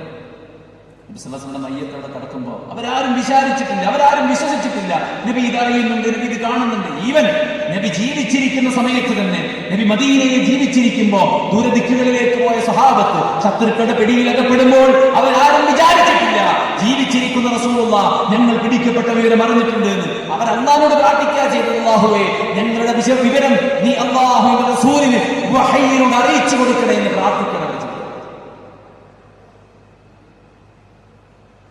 ആ പ്രമാണം തെളിയിക്കണം. ആ പ്രമാണത്തിലേക്കാണ് അവർ മടങ്ങിയത്. ആ പ്രമാണത്തിലേക്കാണ് നമ്മളും മടങ്ങേണ്ടത്. അല്ലാതെ നമ്മുടെ കാക്കക്കാരന്മാരിലേക്കല്ല, നമ്മുടെ മഹല്ലേതാ നോക്കിയിട്ടല്ല, നമ്മുടെ പണ്ഡിതന്മാരെ അന്ധമായി അനുകരിക്കേണ്ടതില്ല. ഇന്ന മദ്ഹബിന്റെ ആളാണ് ഞാൻ, ആ മദ്ഹബ് എന്താണോ പറയുന്നത് അതേ ഞാൻ സ്വീകരിക്കുള്ളൂ എന്ന് പറയേണ്ട ഇമാം അഹ്മദ് ബിൻ ഹംബൽ അദ്ദേഹം പറയാണ്, ലാ തുഖല്ലിദ്നി വലാ തുഖല്ലിദ് മാലികും വലാ ശാഫിഈ വഖുദ് മിൻ ഹൈതു അഖദ്നാ. നിങ്ങൾ ഞങ്ങളെ ഒരിക്കലും അനുകരിക്കരുത്, മാലിക്കിനെ അനുകരിക്കരുത്, ഷാഫിഈയെ നിങ്ങൾ അന്ധമായി തഖ്ലീദ് ചെയ്യരുത്. പിന്നെ എന്താണ് നിങ്ങൾ ചെയ്യേണ്ടത്? ഞങ്ങൾ എന്തിൽ നിന്നാണ് ഈ കാര്യം എടുത്തിട്ടുള്ളത് എന്നാണ് നോക്കേണ്ടത്. ഷാഫി പറഞ്ഞു എന്ന് പറഞ്ഞ് നടക്കണ്ട. ഇമാം ഷാഫിഈ എന്ത് വെച്ചിട്ടാണ് പറഞ്ഞത് നമ്മൾ നോക്കേണ്ടത്. അതുകൊണ്ടാണ് ഇമാം നബവി റഹിമഹുല്ലാഹ് ഷാഫിഈ തന്റെ കിതാബിൽ ഉടുവെടുക്കുമ്പോൾ അവയവങ്ങൾ കഴുകുമ്പോൾ എടുത്തു കൊടുത്ത നല്ല അർത്ഥവത്തായ പ്രാർത്ഥന ഇമാം നബവി കട്ട് ചെയ്തു സ്വന്തം കിതാബിൽ. എന്നിട്ട് ഇമാം നബവി എന്താ പറഞ്ഞത്? വഖദ് ഹദഫ്തു ദുആ അൽ-അഅദാഇ ഇദ് ലാ അസ്ല ലഹു. വുദു എടുക്കുമ്പോൾ അവയവങ്ങൾ കഴുകുന്ന ആ ഒരു ഭാഗം ഇമാം ഷാഫിഈ ഉദ്ധരിച്ചത് ഞാൻ എന്റെ കിതാബിൽ നിന്ന് കട്ട് ചെയ്തു, കാരണം അതിന് തെളിവ് കണ്ടെത്താൻ എനിക്ക് പറ്റിയില്ല. അപ്പൊ ഇമാം ഷാഫിഈ കുറ്റക്കാരനാണോ? അല്ല. അദ്ദേഹത്തിന്റെ അറിവും കഴിവും ത്രാണിയും ശേഷിയും ഉപയോഗിച്ച് അവർ നടത്തിയ പഠനത്തിന്റെ ഗവേഷണത്തിന്റെ അടിസ്ഥാനത്തിലാണ് അവരൊക്കെ എഴുതി വെച്ചത്. എല്ലാം എഴുതി വെച്ചതിന് ശേഷം അവർ പറഞ്ഞ വാക്കെന്താ? ഇദാ സഹൽ ഹദീസ്, ഹദീസ് സഹീഹായി വന്നാൽ, ഞാൻ പറഞ്ഞതിനെതിരെ നിങ്ങളൊരു ഹദീസ് കണ്ടാൽ, പ്രമാണം കണ്ടാൽ, ഫഹുവ മദ്ഹബി, നിങ്ങൾ എന്നെയല്ല പിടിക്കേണ്ടത്, ആ പ്രമാണമാണ് പിടിക്കേണ്ടത്, ആ പ്രമാണമാണ് എന്റെ മദ്ഹബ്. ഏതെങ്കിലും തരത്തിലുള്ള വഴികളല്ല നമ്മൾ തരേണ്ടത്, നമ്മൾ പിടിക്കേണ്ടത്. മറിച്ച് അല്ലാഹുവിന്റെ റസൂലിലൂടെ അല്ലാഹു പഠിപ്പിച്ച ഈ ദീനാണ്, ആ ദീനാണ് നമ്മൾ പഠിക്കേണ്ടത്, അതാണ് നമ്മൾ പിടിക്കേണ്ടത്. ആ ദീനിലില്ലാത്തതെല്ലാം അതെല്ലാം ബിദ്അത്താണ്, ദലാലത്താണ്. വമൻ യുശാഖിഖിർ റസൂല മിൻ ബഅദി മാ തബയ്യന ലഹുൽ ഹുദാ വയത്തബി ഗൈറ സബീലിൽ മുഅ്മിനീൻ നുവല്ലിഹി മാ തവല്ലാ വനുസ്ലിഹി ജഹന്നം വസാഅത് മസീറാ. അല്ലാഹുവിന്റെ റസൂലിന്റെ മാർഗ്ഗത്തോട് വിമുഖത കാണിക്കുകയും ഹിദായത്ത് കിട്ടിയതിനു ശേഷം ഹുദക്ക് പകരമായി മറ്റു വഴികൾ സ്വീകരിക്കുകയും ചെയ്തവരെ തിരിയേണ്ടിടത്തേക്ക് നാം തിരിച്ചുവിടും. അത് നരകത്തിലേക്കാണ്, അത് മോശപ്പെട്ട ഒരു സങ്കേതമാണ്. അതുകൊണ്ട് നബി സല്ലല്ലാഹു അലൈഹി വസല്ലമ പഠിപ്പിച്ചത് എന്താണോ അതാണ് നമ്മൾ ജീവിതത്തിന്റെ ഭാഗമാക്കേണ്ടത്. അതിനെതിരെ ചെയ്യാൻ പാടില്ല.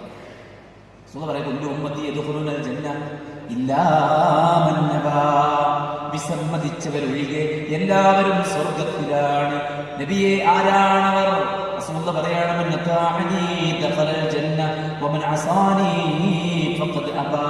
ആരാണോ എന്നെ അനുസരിച്ച് ജീവിച്ചത് അവർ സ്വർഗത്തിലാണ്. ആരാണോ എന്നോട് അനുസരണക്കേട് കാണിച്ചത് അവർ തന്നെയാണ് വിസമ്മതിച്ചവർ എന്നാണ്. അപ്പൊ സുഹൃത്തുക്കളെ, സ്വർഗത്തിലുള്ള വഴി എന്ന് പറഞ്ഞ ഖുർആനും സുന്നത്തുമാണ്. അത് സ്വഹാബത്ത്, നബിയും സ്വഹാബത്തും എങ്ങനെ മനസ്സിലാക്കിയോ അങ്ങനെ മനസ്സിലാക്കലാണ്. അതറിഞ്ഞാൽ പിന്നെ ഫമാ കാന ലിമുഅ്മിനിൻ വലാ മുഅ്മിന ഇദാ ഖദല്ലാഹു വറസൂലുഹു അംറാ അൻ യകൂന ലഹു ഖിറത്തു മിൻ അംരിഹിം. അല്ലാഹു പറയാണ്, ഫമാ കാന ലിമുഅ്മിനിൻ വലാ മുഅ്മിന, ഒരു മുഅ്മിനായ മനുഷ്യനും മുഅ്മിനത്തായ മനുഷ്യനും അനുവാദമില്ല. സഹോദരന്മാരെ, പ്രോഗ്രാമിൽ ഒരു കറക്ഷൻ ഒരു ബക്കറ്റ് വരുന്നുണ്ട്. നിങ്ങൾക്കറിയാം, എത്ര ഒരു സെറ്റപ്പ് ഒക്കെ ഒരുക്കണമെങ്കിൽ നല്ല എക്സ്പെൻസീവ് ആയിരിക്കും. അതുകൊണ്ട് പരമാവധി നമ്മൾ സഹായിക്കുക. ഞാൻ പറയുന്ന ഓരോ വാക്കിൻ്റെ ഓഹരിയും നിങ്ങൾക്ക് ഇതിൻ്റെ അറേഞ്ച്മെൻറ്റ്സിന് നിങ്ങൾ സഹായം ചെയ്യുന്നതോടുകൂടെ കിട്ടും എന്നുള്ളൊരു നെയ്യത്ത് നമ്മളെല്ലാവരും വെക്കുക ഇൻഷാ അല്ലാഹ്. ഇതിൻ്റെ ചെലവ് ഇതിൽ നിന്ന് ഈ സദസ്സിൽ തന്നെ മീറ്റ് ചെയ്യപ്പെടും. എന്നാൽ നമുക്ക് അടുത്തൊരു പരിപാടി നടത്താൻ പറ്റുള്ളൂ ഇൻഷാ അല്ലാഹ്. ബാറക്കല്ലാഹു ഫീക്കും. നമ്മൾ പറഞ്ഞെന്താണ്? അല്ലാഹുവിൻ്റെ റസൂൽ സ്വല്ലല്ലാഹു അലൈഹി വസല്ലം അവിടുത്തെ ജീവിതത്തിലൂടെ നമുക്ക് പകർന്നു തന്ന സുന്നത്ത് അല്ലെ, അവിടുത്തെ പ്രവർത്തനത്തിലൂടെ, വാക്കിലൂടെ, അംഗീകാരത്തിലൂടെ പഠിപ്പിച്ചു തന്ന സുന്നത്ത്, സഹാബത്ത് എങ്ങനെയാണോ മനസ്സിലാക്കിയത് ആ രീതിക്ക് നമ്മൾ മനസ്സിലാക്കുക. ഒരു കാര്യത്തിൽ അല്ലാഹുവും റസൂലും വിധി പറഞ്ഞാൽ പിന്നെ നമുക്ക് സ്വന്തം ഇഷ്ടമുണ്ടാകാൻ പാടില്ല. സമിഅനാ വ അതഅനാ, ഞാൻ കേട്ടിരിക്കുന്നു, അനുസരിച്ചിരിക്കുന്നു, ഇതാണ് നമ്മുടെ വാക്ക്. അയ്യുസല്ലിമൂ തസ്ലീമാ, ഞങ്ങളിതാ പരിപൂർണമായിട്ടും ഇതിന് കീഴ്പ്പെടുന്നു എന്നാണ് നമ്മൾ പറയേണ്ടത്. അപ്പൊ ഈ ദീനില്ലാത്തതാണെങ്കിലോ, മൻ അമില അമലൻ ലൈസ അലൈഹി അംറുനാ ഫഹുവ റദ്ദുൻ, നമ്മുടെ കൽപ്പനയില്ലാത്തത് എത്ര നല്ല കാര്യമാണെന്ന് പറഞ്ഞാലും അത് തള്ളപ്പെടുന്നതാണ്. ഹാഫിദ് ഇബ്നു ഹജർ ഇബ്നു റജബ് റഹിമഹുല്ലാഹ് പറയാണ്, ഹാദൽ ഹദീസ് അസ്ലുൻ അദീമുൻ മിൻ ഉസൂലിൽ ഇസ്ലാം, ഇസ്ലാമിന്റെ അടിത്തറകളിൽപ്പെട്ട ഏറ്റവും മഹത്തായ അടിസ്ഥാനം പഠിപ്പിക്കുന്ന ഒരു ഹദീസാണിത്.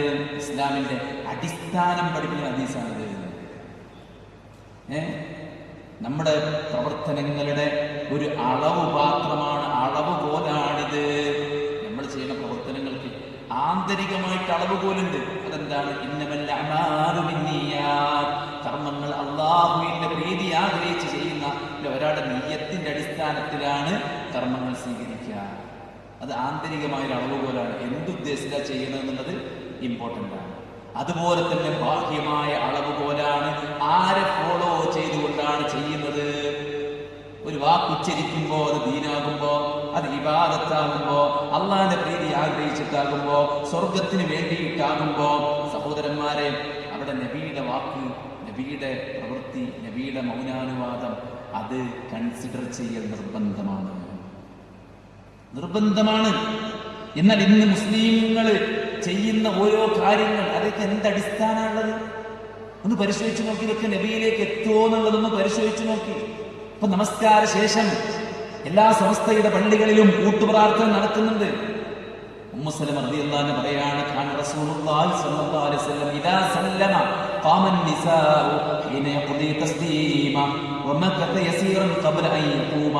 അല്ലാഹുവിന്റെ റസൂൽ നിസ്കാരം കഴിഞ്ഞാൽ സ്ത്രീകൾ ഉണ്ടെങ്കിൽ അവർ എണീറ്റ് പോകാനുള്ള സമയം അത്രയും മിഹ്റാബിൽ ഇരിക്കുമായിരുന്നു. പെണ്ണുങ്ങൾ പോകാനുള്ള ടൈം മിഹ്റാബിലിരിക്കും. ഇനി പെണ്ണുങ്ങളില്ലെങ്കിലോ റസൂലുള്ള എണീറ്റ് പോകുമായിരുന്നു. ആയിഷ ബീവി പറയാണ്, ലം യഖുദ് ഇല്ലാ മിഖ്ദാർ, നബി സല്ലല്ലാഹു അലൈഹി വസല്ലം കിട്ടിയാൽ കുറച്ച് നേരമാണ് ഇരിക്കാറുള്ളത്. ഏതുപോലെ അല്ലാഹുമ്മ അൻതസ്സലാം വമിൻകസ്സലാം തബാറക്ത യാ ദൽ ജലാലി വൽ ഇക്റാം എന്ന് പറയാനുള്ള സമയം മാത്രമേ റസൂലുള്ള അവിടെ ഇരിക്കാറുണ്ടായിരുന്നുള്ളൂ. ഇന്ന് സലാം കിട്ടി എന്താ ചെയ്യുക? ഇമാം അവിടെ മാറിയിരിക്കുകയാണ് അല്ലേ? ഒരു വേള വൈകി വന്ന് നിസ്കരിക്കുന്ന ആൾക്കാരുണ്ടാവും. അത്തഹിയാത്തൊക്കെ കിട്ടിയിട്ട് പിന്നെ എണീറ്റ് നിസ്കരിക്കുന്ന ആൾക്കാരുണ്ടാവും. ആ നിസ്കാര അടക്കം കൊളാക്കുന്ന കോലത്തിലാണ് കൂട്ടുപ്രാർത്ഥന നടത്തുന്നത്. അങ്ങനെ സംഭവം ഉണ്ടോ? ഇല്ല. ഇമാം ഷാഫിഈ റഹിമഹുല്ലാഹ് അങ്ങനെ പറഞ്ഞു ഇങ്ങനെ പറഞ്ഞു എന്ന് പറയാറുണ്ട്. ഒരിക്കലും ഇമാം ഷാഫിഈ ഒരു സമ്പ്രദായമായി ചെയ്യാൻ പറഞ്ഞിട്ടില്ല. പിന്നെയോ ഇമാം നമസ്കാരത്തിൽ നിന്ന് നമസ്കാരം കഴിഞ്ഞാൽ പിന്നെ അവിടുന്ന് എണീക്കലാണ് ഏറ്റവും ഉത്തമം എന്നാണ് അവർ പറഞ്ഞത്. ഇമാം നബവി റഹിമഹുല്ലാഹ് പറയാണ്, ഖാല ശാഫിഈ വൽ അസ്ഹാബ് റഹിമഹുല്ലാഹ്, ഇമാം ഷാഫിഈയും അതുപോലെ തന്നെ അദ്ദേഹത്തിന്റെ കൂടെയുള്ളവരും പറഞ്ഞിട്ടുണ്ട്. എന്താണ്? യുസ്തഹബ്ബു ലിൽ ഇമാമി ഇദാ സല്ലമ അൻ യഖൂമ മിൻ മുസല്ലാഹു അഖിബ സലാമിഹി ഇദാ ലം യകുൻ ഖൽഫഹു നിസാ. പിന്നെ സ്ത്രീകളില്ലെങ്കിൽ ഇമാം സലാം വീട്ടിയാൽ അവിടെ നിന്ന് എണീക്കലാണ് ഏറ്റവും അഭികാമ്യമായത് എന്നതാണ് ഇമാം ഷാഫിഈയും അദ്ദേഹത്തിന്റെ കൂടെയുള്ളവരും പറഞ്ഞിട്ടുള്ളതെന്ന് ഇമാം നബവി, രണ്ടാം ഷാഫിഈ എന്നറിയപ്പെടുന്ന ഇമാം നബവി റഹ്മത്തുള്ളാഹി പറയാണ്. ഇബ്നു ഹജർ ഹൈതമി അദ്ദേഹത്തിന്റെ തുഹ്ഫയിൽ പറയുന്നു, വൽ അഫ്ദൽ ലിൽ ഇമാം ഇദാ സല്ലമ അൻ യഖൂമ മിൻ മുസല്ലാഹു അഖിബ സലാമിഹി ഇദാ ലം യകുൻ ഖൽഫഹു നിസാ. പിന്നെ സ്ത്രീകളില്ലെങ്കിൽ സലാം വീട്ടുന്നതിന്റെ തുടരെ തന്നെ, അതിന്റെ തുടർച്ചയായിട്ട് തന്നെ ഇമാം എണീക്കലാണ് ഏറ്റവും അഫ്ദലായതെന്ന് പറഞ്ഞത് ഇബ്നു ഹജർ ഹൈതമിയാണ്. അപ്പൊ നമ്മുടെ നാട്ടിൽ നടക്കുന്ന കൂട്ടുപ്രാർത്ഥനയ്ക്ക് എന്ത് തെളിവാണുള്ളത്? അതുപോലെ തന്നെ ഖുനൂത്ത് അത് നബിയിലേക്ക് എത്തുമോ? അല്ലാഹുവിന്റെ റസൂൽ ഖുനൂത്ത് ചൊല്ലിയിട്ടുണ്ട്. 70 സഹാബത്ത് ഹാഫിളീങ്ങളെ ശത്രുക്കൾ കൊണ്ടുപോയി കൊന്നൊടുക്കിയപ്പോ, വഞ്ചിച്ച് കൊലപ്പെടുത്തിയപ്പോ എല്ലാ നമസ്കാരത്തിനും റസൂലുള്ളാഹ് ഖുനൂത്ത് നിർവഹിച്ചു. സുബഹിൽ മാത്രമല്ല, 5 നേര നിസ്കാരത്തിലും റസൂൽ സല്ലല്ലാഹു അലൈഹി വസല്ലമ 1 മാസക്കാലം ഖുനൂത്ത് നിർവഹിച്ചു. അതാ പ്രമാണത്തിലുള്ളത്. പിന്നീട് നബി ഇത് ഉപേക്ഷിച്ചു. ഇമാം ബുഖാരി മുസ്ലിമും സ്വഹീഹിൽ റിപ്പോർട്ട് ചെയ്യുന്നുണ്ട്. 1 മാസത്തിന് ശേഷം പിന്നീട് നബി ഇത് ഉപേക്ഷിച്ചു. പിന്നെയോ സുബ്ഹിന് മാത്രം ഓതിയോ? ഇല്ല. മഹാനായ അബൂ മാലിക് അൽ-അശ്ജഈ സഅദ് ഇബ്നു താരിഖ് അദ്ദേഹം പറയാണ്, ഖുൽതു ലി അബീ, ഞാൻ എൻ്റെ പിതാവായ സഹാബിയായ എൻ്റെ പിതാവിനോട് ഞാൻ ചോദിച്ചു, യാ അബതി, എൻ്റെ പൊന്നുപ്പ, ഇന്നക ഖദ് സല്ലൈത ഖൽഫ റസൂലില്ലാഹ്, നിങ്ങൾ നബിയുടെ പിന്നിൽ നിസ്കരിച്ചിട്ടുണ്ടല്ലോ. വ അബീബക്കർ, അബൂബക്കറിന്റെ പിന്നിലും, വ ഉമർ, ഉമറിന്റെ പിന്നിലും, വ ഉസ്മാന, ഉസ്മാനിന്റെ പിന്നിലും, വ അലി ഹാഹുനാ ബിൽ കൂഫത്തി നഹ്വൻ മിൻ 5 സിനീൻ, കൂഫയിൽ 5 വർഷത്തോളം അലിയുടെ പിന്നിലും നിങ്ങൾ നമസ്കരിച്ചിട്ടുണ്ടല്ലോ. ഫകാനൂ യഖ്നുതൂന ഫിൽ ഫജ്ർ, അവർ സുബഹിക്ക് ഫജ്റിൽ ഖുനൂത്ത് ചൊല്ലിയിരുന്നു. ഫഖാല, അദ്ദേഹം പറയാണ്, നബിയുടെ പിന്നിൽ നിസ്കരിച്ച, സഹാബത്തിന്റെ പിന്നിൽ നിസ്കരിച്ച സഹാബിയായ പിതാവ് മകനോട് പറയുന്നു, പൊന്നുമോനെ, ഐ ബുനയ്യ മുഹ്ദസുൻ, സുബഹിക്ക് മാത്രം ഒരു ഖുനൂത്ത്, അത് ബിദ്അത്താണ്, മതത്തിൽ പുതിയതായി കടന്നുകൂടിയതാണ്. മനസ്സിലായില്ലേ? അതുകൊണ്ട് തന്നെ സഹോദരന്മാരെ, നമ്മൾ പഠിക്കുക, നമ്മൾ ചെയ്യുന്ന കാര്യമൊക്കെ ഇസ്ലാമിൽ ഉള്ളതാണ്, പുണ്യമാണ്, നബി പറഞ്ഞതാണ്, സ്വഹാബത്ത് ചെയ്തതാണ്. പരലോകത്ത് നബി നമ്മുടെ കൈപിടിക്കണ്ടേ, ഹൗദുൽ കൗസറിന് വെള്ളം തരണ്ടേ, പുത്തൻവാദികൾ ആട്ടി ഓടിക്കുമ്പോ നമ്മൾ ഈ അഹ്ലുസുന്നത്ത് ജമാഅത്തിന്റെ ആൾക്കാർ നബി വാരി പുണരും എന്നൊക്കെ പറയുന്നത് കേട്ട് വഞ്ചിക്കപ്പെടണ്ട. അല്ലാഹുവിന്റെ റസൂൽ ഹൗദിന് വെള്ളം കൊടുക്കുന്നുണ്ട്, ശരിയാണ്. റസൂലുള്ളാഹി സ്വല്ലല്ലാഹു അലൈഹി വസല്ലം പരലോകത്തെ വിശ്വാസികൾക്ക് ശുപാർശ, അല്ലാഹുവിന്റെ റസൂലിന്റെ കൂടെ വിശ്വാസികൾ സ്വർഗ്ഗത്തിലുണ്ടാകും, അതും ശരിയാണ്. പക്ഷെ അവരാരാണ് സഹോദരന്മാരെ? ബിദ്അത്ത് കലരാത്തവരാണ്, ശിർക്ക് കലരാത്തവരാണ്. ഒന്നാമത്തെ ഭാഗം നമ്മൾ തൗഹീദ് റെഡിയാക്കണം, ശിർക്ക് കലരുന്ന പറഞ്ഞു. രണ്ടാമത്തെ ഭാഗം നമ്മൾ പഠനതരങ്ങളിൽ സുന്നത്ത് റെഡിയാക്കണം, അതിൽ ബിദ്അത്ത് കലർന്നുകൂടാ. കാരണം പിശാചിന് ഏറ്റവും ഇഷ്ടം ബിദ്അത്താണ്. ബിദ്അത്ത് ചെയ്യുന്ന ഒരാള് കള്ളുകുടിയനെ പോലെയല്ല, വ്യഭിചാരിയെ പോലെയല്ല, താന്തോന്നിത്തരം ചെയ്യുന്നവനെ പോലെയല്ല. തെറ്റാണെന്ന് മനസ്സിലാക്കിയിട്ട് തെറ്റ് ചെയ്യുന്നവന് മനസ്താപമുണ്ടാകും, കുറ്റബോധമുണ്ടാകും. എന്നാൽ ബിദ്അത്ത് ചെയ്യുന്നവൻ, ജാറങ്ങളിലേക്ക് ടൂർ പോകുന്നവൻ, അല്ലാഹുവല്ലാത്തവരെ വിളിച്ചു തേടുന്നവൻ, മറ്റു പലതരത്തിലുള്ള അത്യാചാരങ്ങളും അനാചാരങ്ങളും കൊണ്ട് നടക്കുന്നവൻ ഒരിക്കലും ഇത് തെറ്റാണെന്ന ധാരണയിലല്ല. അല്ലാഹുവിന്റെ റസൂല് കൈപിടിക്കാൻ, പരലോകത്ത് പുണ്യം ലഭിക്കാൻ, അല്ലാഹുവിന്റെ ഔലിയാക്കളുടെ കൂടെ ഒരു ഇടം ലഭിക്കാൻ എന്ന നിയ്യത്തോടുകൂടെ നിഷ്കളങ്കമായി ചെയ്യുന്ന വിശ്വാസികളായ സാധാരണക്കാരായ എന്റെ ശബ്ദം ശ്രവിക്കുന്ന സ്വർഗം ആഗ്രഹിക്കുന്ന മനുഷ്യരോട്, വിശ്വാസികളോട് പറയുന്നു, നിങ്ങൾ ചെയ്യുന്ന കർമ്മം അല്ലാഹുവിന്റെ റസൂല് ചെയ്തിട്ടുണ്ടോ? അത് നമ്മൾ ഉറപ്പിക്കണം, നമ്മൾ ഉറപ്പിക്കണം. നമ്മൾ സാധാരണക്കാരെ എങ്ങനെ ഉറപ്പിക്കുക? പഠിക്കണം. അതുകൊണ്ടാ തൊലബുൽ ഇൽമി ഫരീള എന്ന് പറഞ്ഞത്, അറിവ് നേടാനുള്ള നിർബന്ധമാണെന്ന് പറഞ്ഞത്. നമ്മൾ ചെയ്യുന്ന കർമ്മങ്ങളുടെ മഹത്വം അറിയണം, അതിന്റെ രൂപം അറിയണം, അതിന്റെ ഹുക്ം അറിയണം, അതിന്റെ കൈഫിയത്ത് അറിയണം, അതിൽ ചൊല്ലേണ്ട പ്രാർത്ഥനകൾ അറിയണം, അതിന്റെ തെളിവുകൾ നമ്മൾ മനസ്സിലാക്കണം. അത് വിശ്വാസിയുടെ ബാധ്യതയാണ്. ഒന്നാമത്തെ ആയത്ത് തന്നെ ഇഖ്റ ബിസ്മി റബ്ബിക്കല്ലദീ ഖലഖ്, വായിക്കുക നബിയെ നിന്റെ സൃഷ്ടാവിന്റെ നാമത്തിൽ എന്നാണ്. ദുനിയാവിന്റെ കാര്യത്തിൽ എല്ലാവർക്കും 1000 നാവാം, എന്ത് ചോദിച്ചാലും ആൻസറാണ്, ഭയങ്കര വിജ്ഞാന. എന്നാൽ ഇതേ മനുഷ്യന്മാർക്ക് ദീൻ പറയുമ്പോഴോ എനിക്ക് അറബി അറിയില്ല, ഞാൻ പണ്ടേ തോറ്റതാണ്, എനിക്ക് പഠിച്ചാൽ കയറൂല, വയസ്സായി. സ്വഹാബത്തേക്ക് എന്നാ ഇസ്ലാമിക്ക് വന്ന് 50 വയസ്സിന് ശേഷം വന്ന ആൾക്കാർ ഹാപ്പിനിങ്ങളല്ലേ, പണ്ഡിതന്മാരല്ലേ? ഇന്നും ലോകത്തുടനീളം the fastest growing religion that is Islam, ലോകത്ത് മുഴുവൻ അടക്കി ഭരിക്കുന്ന, ലോകത്ത് ഒരു കാട്ടുതീ പോലെ പടർന്ന് പന്തലിക്കുന്ന, ആളുകളുടെ മനസ്സ് കീഴടക്കി ചൈത്രയാത്ര തുടർന്നുകൊണ്ടിരിക്കുന്ന മഹത്തായ ഗ്രന്ഥത്തിന്റെ അനുയായികളാണ് നമ്മൾ. ഈ വിശുദ്ധ ഖുർആനിലേക്ക് ഇന്നും ലോകം ഒഴുകിക്കൊണ്ടിരിക്കുകയാണ്. അവരൊക്കെ 50-60 പേരുടെ ഇസ്ലാമിലേക്ക് വരുന്നത് ഈ പോഡിയം പോലും ഇല്ലാതെ വെറും മൈക്ക് വെച്ചിട്ട് 1000 സാക്ഷി നിർത്തിയിട്ട് അവർ വന്ന് നിന്നിട്ട് പറയാണ് ആസ്ക് അബൌട്ട് ഇസ്ലാം, ഇസ്ലാമിനെ കുറിച്ച് ചോദിച്ചോളൂ, എന്തിനും ആൻസർ തരാണ്. നമ്മളൊക്കെ ജന്മനാതിരി വന്നിട്ടും ഇല്ലേ, കൊല്ലങ്ങളായിട്ട് ജീവിച്ചിട്ടും നമുക്ക് പഠിക്കാൻ പറ്റിയില്ല. ഇന്നലെ കയറി വന്ന ആൾക്കാർ എല്ലാം പഠിച്ചു. എന്ത് വേണമെങ്കിൽ ചക്കവേരിലും കായ്ക്കും. മനസ്സിലായി?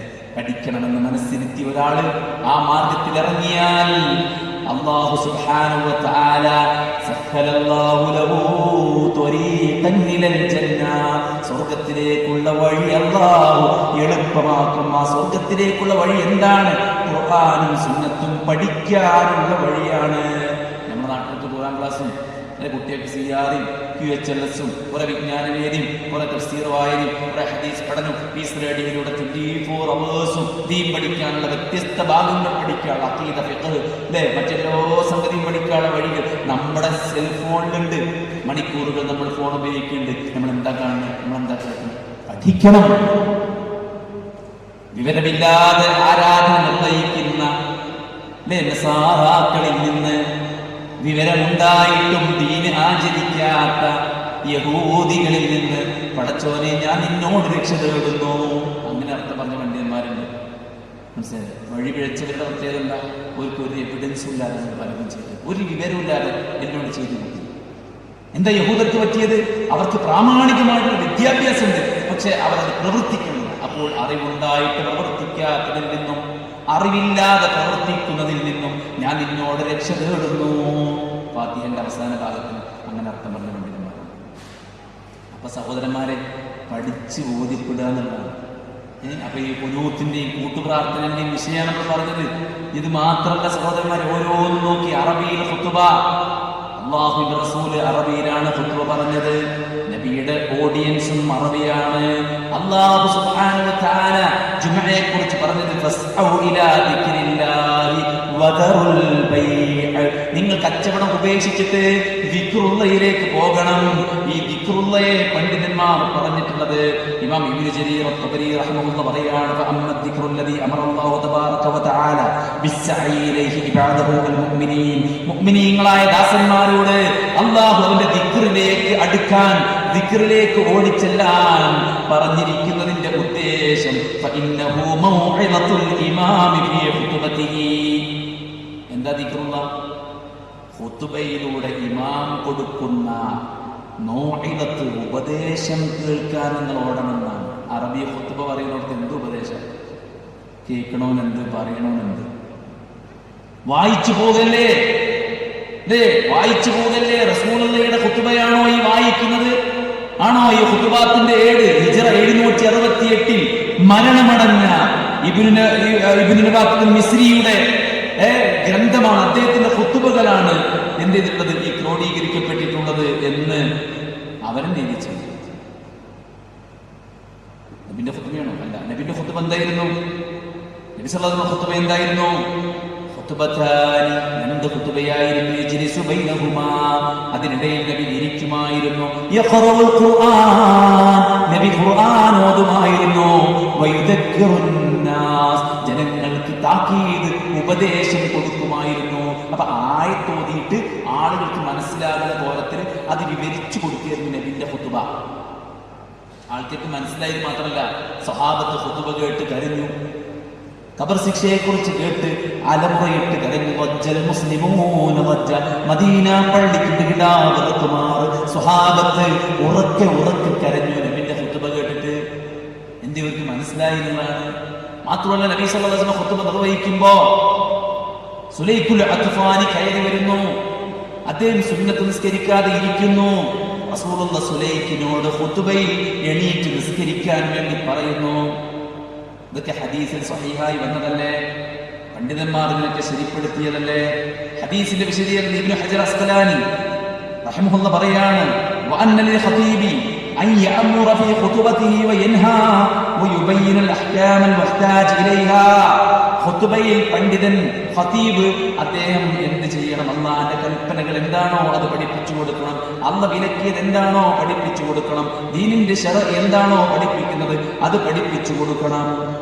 അതാണ് ഖുതുബയിലൂടെ നിർവഹിക്കേണ്ടത്. അതാണ് ഖുതുബയിലൂടെ നിർവഹിക്കപ്പെടേണ്ടതെന്ന് പണ്ഡിതന്മാർ ഹദീസിനെ വിശദീകരിച്ചു പറയുമ്പോ, സഹോദരന്മാരെ, നമ്മുടെ നാട്ടിൽ നടക്കുന്ന ഖുതുബയുടെ അവസ്ഥ എന്താണ്? ഖുതുബയുടെ ഉദ്ദേശം ഉപദേശമാണ്. ഇമാം ഷാഫിഈ വ്യക്താക്കി. ഇമാം ഷാഫിഈയെ തൊട്ട് ഇമാം നവവി അദ്ദേഹത്തിന്റെ ശർഹുൽ മുഹദ്ദബിൽ എടുത്ത് ഉദ്ധരിച്ചു. ഖുതുബ ആളുകൾക്ക് മനസ്സിലാകണം, ജനങ്ങൾക്ക് മനസ്സിലാകുന്നതായിരിക്കൽ സുന്നത്താണ്. അതും അധികം കോംപ്ലിക്കേഷൻ ഉണ്ടാകാൻ പാടില്ല. ആൾക്കാർക്ക് വേഗത്തിൽ മനസ്സിലാകണം. അപരിചിതമോ പ്രാകൃതമോ ആയിരിക്കരുത്. കാരണം ഭൂരിപക്ഷം ആളുകൾക്കും അത് ഉപകാരപ്പെടുകയില്ല. മഹല്ലിയിലുള്ളതാണ്. അപ്പൊ ആളുകൾക്ക് ഉപകാരപ്പെടുന്നതാണ് ഖുതുബ. റസൂലിന്റെ ഖുതുബ അത് ഉപകാരപ്പെട്ടു. മനസ്സിലായില്ലേ? പിന്നെ എന്താ അറബിയിൽ വേണമെന്ന് പറഞ്ഞത്? ശാഫിഈ മദ്ഹബിൽ ഖുതുബ അറബിയിലായിരിക്കണം എന്ന് പറഞ്ഞതിന്റെ ഉദ്ദേശം തരങ്ങൾ ഖുതുബയുടെ റുക്നുകൾ, അല്ലേ? റുക്നുകൾ. അതാണ് ഖതീബ് ഖുതുബ തുടങ്ങുമ്പോൾ അൽഹംദുലില്ലാഹി നഹ്മദുഹു വനസ്തഈനുഹു, അല്ലേ? ഹംദും സ്വലാത്തും ഒക്കെ അറബിയിലാണ്. പിന്നെയാണ് ഖുർആൻ ഓതി ആളുകൾക്ക് ഉപദേശം കൊടുക്കുക. ആളുകൾ മാറുന്നു. ഖുതുബ മലയാളത്തിലായാൽ ആളുകൾ മാറും. ആളുകൾ മാറിയാൽ നമ്മള് കേരളത്തിന്റെ ഒരു അറ്റം മുതൽ ഇങ്ങേ അറ്റം വരെ പൊക്കിക്കെട്ടിയ ചാറങ്ങൾ എന്ത് ചെയ്യും? അല്ലെ? ധൂളും വെള്ളവും കന്നാസുമായിട്ട് ഓടുന്ന മുസ്ലിയാക്കന്മാർ എങ്ങനെ ജീവിക്കും? ഇങ്ങനെയൊക്കെ ചിന്തിക്കുന്ന ആൾക്കാർക്ക്, ഈ മുമ്പിലിരിക്കുന്ന ആൾക്കാർക്കൊന്നും തിരിയരുതെന്നായിരിക്കും, അല്ലേ? എന്നാൽ ഖുതുബ എന്ന് പറഞ്ഞ മൗഇളത്താണ്. അതാണ് ഇസ്ലാം പഠിപ്പിച്ചിട്ടുള്ളത്. മനസ്സിലായില്ലേ? അതുപോലെ തന്നെ സഹോദരന്മാരെ, ധാരാളം നിസ്കാരങ്ങൾ ഇമാം നബവി റഹിമഹുല്ലാഹ് പറയാണ്, സ്വലാത്തുൽ മഅറൂഫ ബിസ്സലാത്തിൽ റഗായിബ് വഹി 12 റകഅത്തൻ ബൈന മഗ്രിബ് വൽ ഇശാ ലൈലത്തുൻ അവ്വൽ ജുമഅത്തിൻ ഫി റജബ്. റജബിലെ ആദ്യത്തെ ജുമഅയുടെ രാത്രിയിൽ നിർവഹിക്കുന്ന, ഇശാവിനും മഗ്രിബിനും ഇടയ്ക്ക് നിർവഹിക്കുന്ന 12 റകഅത്തുള്ള നിസ്കാരം സ്വലാത്തുൽ റഗായിബ്. അതുപോലെ തന്നെ ശഅബാന്റെ പകുതിക്ക് വെച്ച് നിർവഹിക്കുന്ന 100 റകഅത്തുള്ള നിസ്കാരം. ഹാതാനി സ്വലാത്താനി ബിദ്അത്താനി മുൻകറത്താനി. ഇതൊക്കെ വെറുക്കപ്പെട്ട ബിദ്അത്തായ നിസ്കാരങ്ങളാണ്. കുറേ നിസ്കാരങ്ങൾ, അല്ലേ? കുറേ നോമ്പുകള്, റജബിന്റെ നോമ്പ്, അല്ലെ? ബറാഅത്ത് നോമ്പ്, അങ്ങനെ കുറേ നോമ്പുകള്. അതൊക്കെ നബി സല്ലല്ലാഹു അലൈഹി വസല്ലമക്ക് എത്തുന്നുണ്ടോ? റസൂലുള്ളാഹി ചെയ്തിട്ടുണ്ടോ? സ്വഹാബത്ത് നോറ്റിട്ടുണ്ടോ? ഇതൊക്കെ നോക്കേണ്ട ആവശ്യം ഞമ്മക്കുണ്ടോ? നമ്മൾ നല്ലതല്ലേ എന്ന് വിചാരിച്ച് ചെയ്താൽ പോലെ അല്ല. നബി ചെയ്തിട്ടുണ്ടോ എന്ന് നോക്കൽ നിർബന്ധമാണ്. സ്വഹാബത്ത് ചെയ്തിട്ടുണ്ടോ നോക്കൽ നിർബന്ധമാണ്. എങ്കിലേ സ്വർഗ്ഗത്തിൽ പോകുന്ന ഒരു വിഭാഗത്തിന്റെ പട്ടികയിൽ നമ്മൾ പെടുള്ളൂ. നാട്ടിൽ എല്ലായിടത്തും വിദഗ്ധകളാണ്, അല്ലേ? നിസ്കാരത്തിന്, വിശ്വാസത്തിൽ ഇഷ്ടം പോലെ വിദഗ്ധകള്. വിശ്വാസം തെറ്റിച്ചു കളയുന്ന നിരവധി ആചാരങ്ങൾ, അനുഷ്ഠാനങ്ങൾ നബിക്കും സ്വഹാബത്തിനും പരിചയമില്ല. അല്ലാഹുവിന്റെ റസൂൽ എത്ര ആളുകൾ കബറടക്കി, എത്ര ആളുകൾ മരിച്ചു. ആ മരണ വീട്ടിൽ പ്രവാചകൻ ചെന്നു. അബൂ സലമ മരിച്ചപ്പോ ആ മയ്യത്ത് നോക്കിയിട്ട് റസൂലുള്ള പ്രാർത്ഥിച്ചു, അല്ലാഹുമ്മ ഗ്ഫിർ ലി അബീ സലമ വർഫഅ ദറജതഹു ഫിൽ മഹ്ദി വഖ്ലുഫുഹു ഫി അഖ്ബിഹി മിനൽ ഖാബിരീൻ വഗ്ഫിർ ലനാ വലഹു യാ റബ്ബൽ ആലമീൻ. അല്ലാഹുവേ, അബൂ സലമക്ക് നീ പുറത്തു കൊടുക്കേണമേ. അദ്ദേഹത്തിന്റെ വിയോഗത്തിൽ അദ്ദേഹത്തിന്റെ കുടുംബത്തിന് നീ ആശ്വാസം പ്രദാനം ചെയ്യണേ. അദ്ദേഹത്തിനും ഞങ്ങൾക്കും നീ പുറത്തു തരേണമേ. റസൂലുള്ളാഹി പ്രാർത്ഥിച്ചിട്ടുണ്ട്. പിന്നെ നബി അവിടെ ഇരുന്നൊരു യാസീൻ ഓതിയത് ഹദീസിലുണ്ടോ? സ്വഹാബത്ത് എത്ര ആളുകൾ മരണപ്പെട്ടു? ഹിജ്റ 110 വരെ സ്വഹാബത്ത് കഴിച്ചു കൂട്ടിയിട്ടുണ്ട്. എത്രയോ സ്വഹാബത്ത് മരിച്ചു പോയിട്ടുണ്ട്. ആ സ്വഹാബത്തിനെയെല്ലാം സ്വഹാബത്ത് തന്നെ കബറടക്കിയിട്ടുണ്ട്. അവരാരെങ്കിലും യാസീൻ ഓതിയിട്ടുണ്ടോ? ഇമാം ഇബ്നു കസീർ റഹിമഹുല്ലാഹ് സൂറത്തുൽ നജ്മിൽ വഅൻ ലൈസ ലിൽ ഇൻസാനി ഇല്ലാ മാ സഅ, ഒരു മനുഷ്യന് അയാളുടെ സഈൽ, അയാളുടെ അധ്വാനത്തിൽ ഇട്ടതിന്റെ കൂലിയെ കിട്ടൂ എന്ന ആയത്തിന്റെ വിശദീകരണത്തിൽ അദ്ദേഹം പറയുന്നുണ്ട്, ആയത്തിൽ കരീമ, ഈ മഹനീയമായ ആയത്തിൽ നിന്ന് ശാഫിഈ റഹിമഹുല്ലാഹ് അതിൽ നിന്ന് തെളിവെടുത്തിട്ടുണ്ട്. എന്തിന് തെളിവെടുത്തിട്ടുണ്ട്? അദ്ദേഹത്തിന്റെ പിൻപറ്റിയ ആളുകളും അന്നൽ ഖിറാഅത ലാ യസിലു ഇഹ്ദാഉ തവാബിഹാ ഇലൽ മൗതാ, ഒരു മരിച്ച ആൾക്ക് വേണ്ടി ഓതുന്ന ഖുർആനോത്തുകൾ ഖബറുകളുടെ കത്തപ്പുര കെട്ടിയിട്ട് ഖുർആൻ ഓതാണ്. വീട്ടിൽ വന്നിട്ട് നിരവധി തവണ യാസീന് ഖതം തീർക്കാണ്. പല സന്ദർഭങ്ങളിൽ പല ദിവസങ്ങളിലായിട്ട് പ്രത്യേകമായ ആചാരങ്ങൾ ചെയ്യാണ്.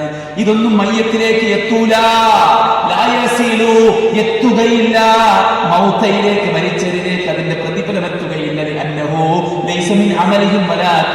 കാരണം ഇത് മരിച്ചയാളുടെ അധ്വാനമല്ല, അയാളുടെ പരിശ്രമമല്ല. അതുകൊണ്ട് മരിച്ചാൾക്ക് വേണ്ടി ഇങ്ങനെ ഓതിയിട്ട് കാര്യമില്ല, അത് എത്തൂല എന്ന് ഇമാം ശാഫിഈ പറഞ്ഞുവെന്ന് ഇബ്നു കസീർ തഫ്സീറിൽ രേഖപ്പെടുത്തുകയാണ്. മാത്രവുമല്ല ഇമാം ശാഫിഈ തുടർന്ന് പറയുകയാണ്, വലിഹാദാ ലം യൻദുബ ഇലൈഹി റസൂലുള്ളാഹി സ്വല്ലല്ലാഹു അലൈഹി വസല്ലം ഉമ്മതഹു വലാ ഹദ്ദഹും അലൈഹി വലാ അർശദഹും ഇലൈഹി ബിനസ്ൻ വലാ ഈമാ. അതുകൊണ്ട് തന്നെ റസൂലുള്ളാഹ് തന്റെ ഉമ്മത്തിനെ അതൊരു സുന്നത്തായി പരിചയപ്പെടുത്തുകയോ അതിന് പ്രോത്സാഹനം നൽകുകയോ ചെയ്തിട്ടില്ല. നബി ചെയ്തിട്ടില്ല, നബി പ്രോത്സാഹിപ്പിച്ചിട്ടില്ല, സുന്നത്താക്കിയിട്ടില്ല. വലം യുൻഖൽ ذلك عن احد من الصحابه رضي الله عنهم. നബിക്ക് ശേഷം വന്ന, നബിക്ക് ശേഷവും കാലങ്ങളോളം ജീവിച്ച ഒരു സ്വഹാബിയും അവരിൽ നിന്നും ഇതുപോലത്തെ ഒരു പരിപാടി ഉദ്ധരിക്കപ്പെട്ടിട്ടില്ല. വലോ കാന ഖൈറാ, ആ ഖുർആനോത്തിൽ നന്മയുണ്ടായിരുന്നെങ്കിൽ ലസബഖൂനാ ഇലൈഹി, ആ സ്വഹാബത്ത് നമ്മുടെ മുന്നിൽ അത് ചെയ്യുമായിരുന്നു. എന്ത് നന്മ കേട്ടാലും മത്സരം കാണിക്കുന്ന ആൾക്കാരാ സ്വഹാബത്ത്. അല്ല, നിങ്ങൾക്ക് അറിയില്ലേ നിസ്കാരത്തിൽ നബി ചെരുപ്പൂരിയെ, നബി നിസ്കാരത്തിൽ ചെരുപ്പൂരിയപ്പോ സ്വഹാബത്തും ചെരുപ്പൂരി അല്ലേ? നബി ചോദിച്ചു, നിങ്ങൾ എന്തിനാണ് ചെരുപ്പഴിച്ചത്? നബി ഞങ്ങൾ ചെരുപ്പഴിക്കുന്നത് കണ്ടപ്പോ ഞങ്ങളും ചെരുപ്പഴിച്ചതാണ്. മറ്റൊരു ഘട്ടത്തിൽ റസൂലുള്ള മുമ്പിലേക്ക് കാല് വെച്ചു, പിന്നിലേക്ക് കാല് വെച്ചു, അപ്പോഴൊക്കെ അതുപോലെ അനുകരിക്കുകയാണ്. എത്രത്തോളം ദീനായിട്ട് പരിഗണിക്കപ്പെടാത്ത കാര്യങ്ങൾ പോലും റസൂലുള്ള ചെയ്തു എന്നതിന്റെ പേരിൽ സഹാബത്ത് താല്പര്യത്തോടെ ചെയ്തത് കാണാം. ഉലിയാകരിച്ചെന്ന നബിനോടുള്ള ഇഷ്ടം കൊണ്ട് നബിക്ക് ചൊരങ്ങിഷ്ടല്ല. അനസ് റളിയല്ലാഹു ഒരിക്കൽ നബിന്റെ കൂടെ തിന്നാനിരുന്നപ്പോ നബി ചൊരങ്ങിങ്ങനെ വെജിറ്റബിൾ ആണല്ലോ, നബി അതിങ്ങനെ തെരഞ്ഞെടുത്ത് കഴിക്കുന്നത് കണ്ടു. അതിനുശേഷം അദ്ദേഹത്തിന് ചൊരങ്ങ ഭയങ്കര ഇഷ്ടമാണ്. അത്രയും നബിയെ ഫോളോ ചെയ്യാൻ ഇഷ്ടപ്പെട്ട സഹാബത്ത് അവരും ആരും തന്നെ ഇങ്ങനെ ചെയ്തിട്ടില്ല. പിന്നെ എങ്ങനെയാണ് സഹോദരന്മാരെ നബി സുന്നത്താക്കുകയോ നബി പ്രേരിപ്പിക്കുകയോ ചെയ്യാത്തൊരു കാര്യം ദീനിലെങ്ങനെ കടത്തിക്കൂട്ടി? ആര് കടത്തിക്കൂട്ടി? നോക്കണം, പഠിക്കണം. അതുപോലെ തന്നെ മയ്യത്ത് കൊണ്ടുപോകുമ്പോൾ വീട്ടിൽ നിന്ന് കുറെ ആചാരങ്ങളുണ്ട്, എനിക്ക് എന്താ തെളിവ് ചോദിച്ചു നോക്കണം. ഉസ്താദുമാര് ഒരാൾ മരിച്ച ഭയങ്കര ചെലവാ, കുറച്ചൊന്നല്ല. ഖബർ കുത്താനും അതുപോലെ തന്നെ അയാൾക്കുള്ള കഫം മുടക്കുള്ള ചെലവല്ല. പിന്നെയോ അക്കൗണ്ടില് 1.5 ലക്ഷം റുപ്യ ഡെപ്പോസിറ്റ് വെക്കുകയാണ് മരണാനന്തര കർമ്മങ്ങൾ ചെയ്യാൻ. ഇത് ഇസ്ലാമല്ല. ഇസ്ലാമിൽ മരിച്ചത്ര ചെലവില്ല, ഇത്തരം ആചാരങ്ങളില്ല. ഉള്ളത് ഉണ്ടെന്ന് പറയാൻ അതാണ് പണ്ഡിതന്മാരുടെ ദൗത്യം, പ്രബോധകന്മാരുടെ ദൗത്യം. ഇല്ലാത്തത് ഇല്ലെന്ന് പറയാൻ അതാണ് പ്രബോധകന്മാരുടെ ദൗത്യം. അത് പച്ചക്ക് പറയാൻ പടച്ചോനെ പേടിക്കണ പണ്ഡിതന്മാർ പരിശ്രമിക്കേണ്ടതുണ്ട്. പാവപ്പെട്ട മനുഷ്യന്മാരെ കൊണ്ട് ബിദ്അത്ത് ചെയ്യിച്ചിട്ട് വേണ്ട നമ്മളെ മക്കളെ പോറ്റാൻ.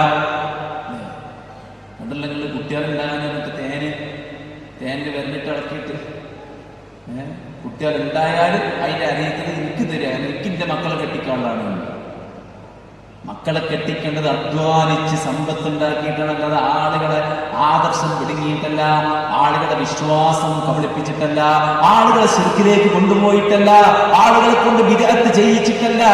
മറിച്ച് അധ്വാനിച്ച് ജീവിക്കാൻ ഏറ്റവും നല്ല സമ്പാദ്യം കൈകൊണ്ട് അധ്വാനിച്ച് നേടുന്ന സമ്പാദ്യമാണ്. ആൾക്കാരെ പറ്റിക്കരുത്. ഇന്ന കതീറൻ മിനൽ അഹ്ബാരി വറുഹ്ബാൻ ലയകുലൂന അംവാലൻ നാസ് ബിൽ ബാതിൽ. എത്രയോ പണ്ഡിതന്മാരും പുരോഹിതന്മാരും അവർ ബാത്തിലായ നിലക്ക് ജനങ്ങളുടെ സമ്പത്ത് പിടുങ്ങുന്നവരാണ്. നഊദു ബില്ലാഹ്. അല്ലാഹ് പറഞ്ഞിരിക്കുകയാണ് സഹോദരന്മാരെ, ദീന് നമുക്ക് വിൽക്കാനുള്ളതല്ല, ദീന് വെച്ച് കാശാക്കി അതുകൊണ്ട് വീടുണ്ടാക്കി മക്കളെ പോറ്റി മക്കളെ കെട്ടിക്കണ്ട. മറിച്ച് അധ്വാനിച്ച് ജീവിക്കാൻ അള്ളാന്റെ ഖുർആൻ പറഞ്ഞ ആ പണ്ഡിത പുരോഹിതന്മാരിൽ പെടാതിരിക്കാൻ ഇൽമുള്ള ആളുകൾ, മഹല്ലിന്റെ തലപ്പത്തിരിക്കുന്ന ഖതീബുമാർ, ഇമാമത്തിന് നേതൃത്വം കൊടുക്കുന്ന ഇമാമമാർ, ദീനുമായി ബന്ധപ്പെടുന്ന മതസംഘടനയുടെ ആളുകൾ കണിശത പാലിക്കേണ്ടതുണ്ട്. ശപിക്കപ്പെട്ടവരുടെ കൂട്ടത്തിൽ ആകരുത് നമ്മൾ.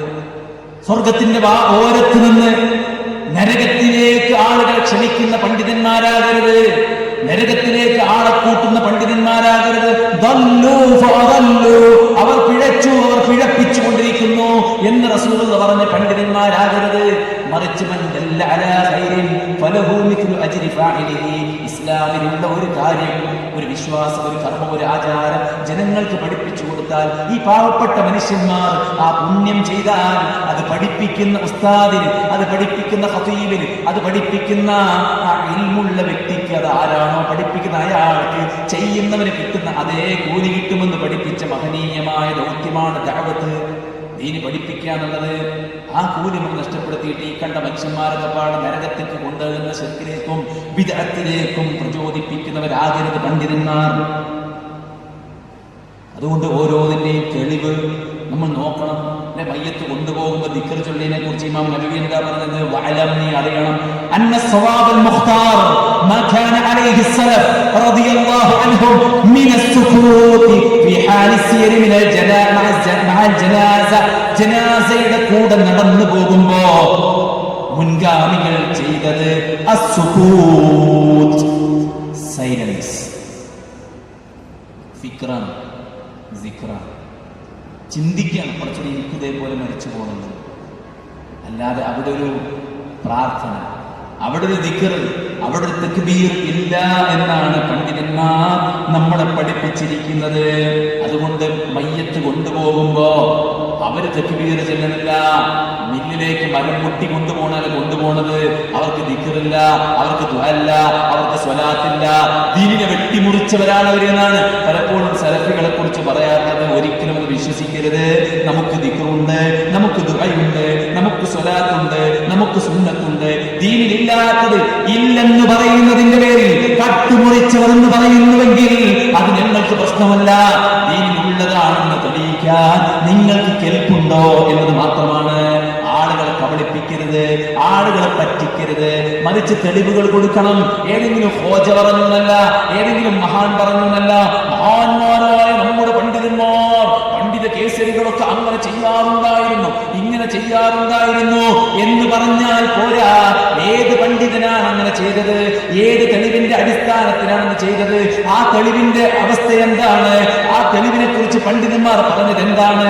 അത് സ്വീകാര്യമാണോ? അത് ദുർബലമാണോ? നബിയുടെ മേലെ കെട്ടിയുണ്ടാക്കിയ മൗലൂആണോ? ആ എവിഡൻസ് കൃത്യമാണോ എന്ന് നോക്കിയേ പറ്റൂ. കാരണം ദീന് വഹയ്യാണ്, ഖുർആനും വഹയ്യാണ്, സുന്നത്തും വഹയ്യാണ്.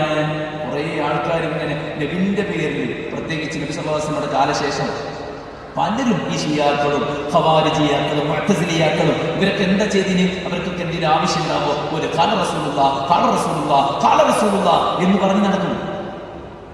സഹാബത്തിന്റെ കാലത്ത് ഖാല റസൂലുള്ളാഹ് എന്ന് പറഞ്ഞാൽ ഗൗനിച്ചിരുന്ന സഹാബത്ത്. നബിയുടെ കാലശേഷം ഫിത്ന രംഗപ്രവേശനം ചെയ്തപ്പോ ഖാല റസൂലുള്ളാഹ്, ഖാല റസൂലുള്ളാഹ് എന്ന് പറയുന്നത് മൈൻഡേ ആണ്. കാരണം എന്താ? തോന്നിയവരൊക്കെ ഹദീസ് ഉണ്ടാക്കുക. അപ്പോ ഹദീസ് ആർക്കുണ്ടാക്കാൻ പറ്റുന്നതാണോ? അപ്പോൾ നബി സല്ലല്ലാഹു അലൈഹി വസല്ലം പറയാത്തത് ഹദീസിൽ കടന്നുകൂടിയിട്ടുണ്ടോ? ഇല്ല. ഒരാൾക്കും തന്നെ നബിയുടെ പേരിൽ കള്ളം പറയാൻ പറ്റാത്ത കോലത്തിൽ ഭദ്രമാണ് ഹദീസ് വിജ്ഞാന ശാസ്ത്രം, ഉസൂലുൽ ഹദീസ്. ആയതെല്ലാം റാവിമാരാണ് സ്വീകരിക്കപ്പെടുക. അത് ലിസ്റ്റ് കൃത്യമാണ്. ആരുടെ ഹദീസൊക്കെയാണ് സ്വീകരിക്കാൻ പറ്റാത്തത് അതും കൃത്യമാണ്. ഏതൊക്കെ ഹദീസാണ് സ്വീകരിക്കേണ്ടത് അതും കൃത്യമാണ്. ഒരാൾക്കും ഒരു കള്ള ഹദീസും കൊണ്ടുവന്നിട്ട് സമുദായത്തെ പിഴപ്പിക്കാനാവില്ല. കാരണം ആ ഒരു ഹദീസ് കിട്ടിയാൽ അത് സഹീഹാണോ ദഈഫാണോ എന്നൊക്കെ നോക്കാനുള്ള മെഷീൻ, അതാ ഉസൂലുൽ ഹദീസ്. അത് ബാക്കി വെച്ചിട്ട് സഹോദരന്മാരെ പണ്ഡിതന്മാരൊക്കെ പോയിട്ടുള്ളത്. അതുകൊണ്ട് തെളിവെന്താ? മയ്യത്ത് കൊണ്ടുപോകുമ്പോൾ മിണ്ടാതക്കലാണ് സഹാബത്ത് ചെയ്തത്. അല്ലാഹു റസൂലിന്റെ കാലത്ത് എത്ര ആളുകൾ മരിച്ചു? സല്ലല്ലാഹു അലൈഹി വസല്ലമയുടെ ഖബർ കെട്ടിപ്പൊക്കിയോ?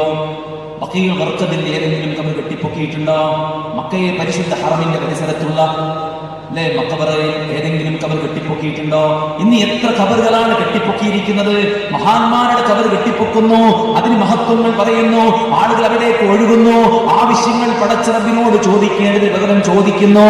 സഹോദരന്മാരെ, അല്ലാഹുവിന്റെ റസൂലിലേക്ക് ഈ ചെയ്തിയെ എത്തിക്കാൻ നിങ്ങൾക്കാകുമോ? ആരുടെ ജാറമാണ് ഉണ്ടാക്കിയത് നബി? ഏത് ജാറത്തിന്റെ പൂരത്തിലാണ് നബി പങ്കെടുത്തത്? എത്ര ആനയാണ് എഴുന്നള്ളിപ്പിച്ചത്? എത്ര ആന ചവിട്ടേറ്റിട്ട് ഏതെങ്കിലും സ്വഹാബി മരിച്ചിട്ടുണ്ടോ? ഇല്ല. മറിച്ച് റസൂലുള്ള പറഞ്ഞത് എന്താണ്? ഒരു ചാണിന് മീതെയുള്ള ഖബറുകൾ മുഴുവൻ, ഒരു ചാണിന് മീതെയുള്ള മുഴുവൻ ഖബറുകളും തട്ടി നിരപ്പാക്കിയിട്ടേ അലി താങ്കൾ വരേണ്ടതുള്ളൂ. അതിന്റെ പേര് കുന്തം കൊടുത്ത് റസൂലുള്ളാഹി സ്വല്ലല്ലാഹു അലൈഹി വസല്ലം പറഞ്ഞു. ഒരു ചാണിന് മീതെ പൊങ്ങിക്കിടക്കുന്നതൊക്കെ തട്ടി നിരപ്പാക്കിയിട്ട് വരുന്ന റസൂലുള്ളാഹി പറഞ്ഞത്.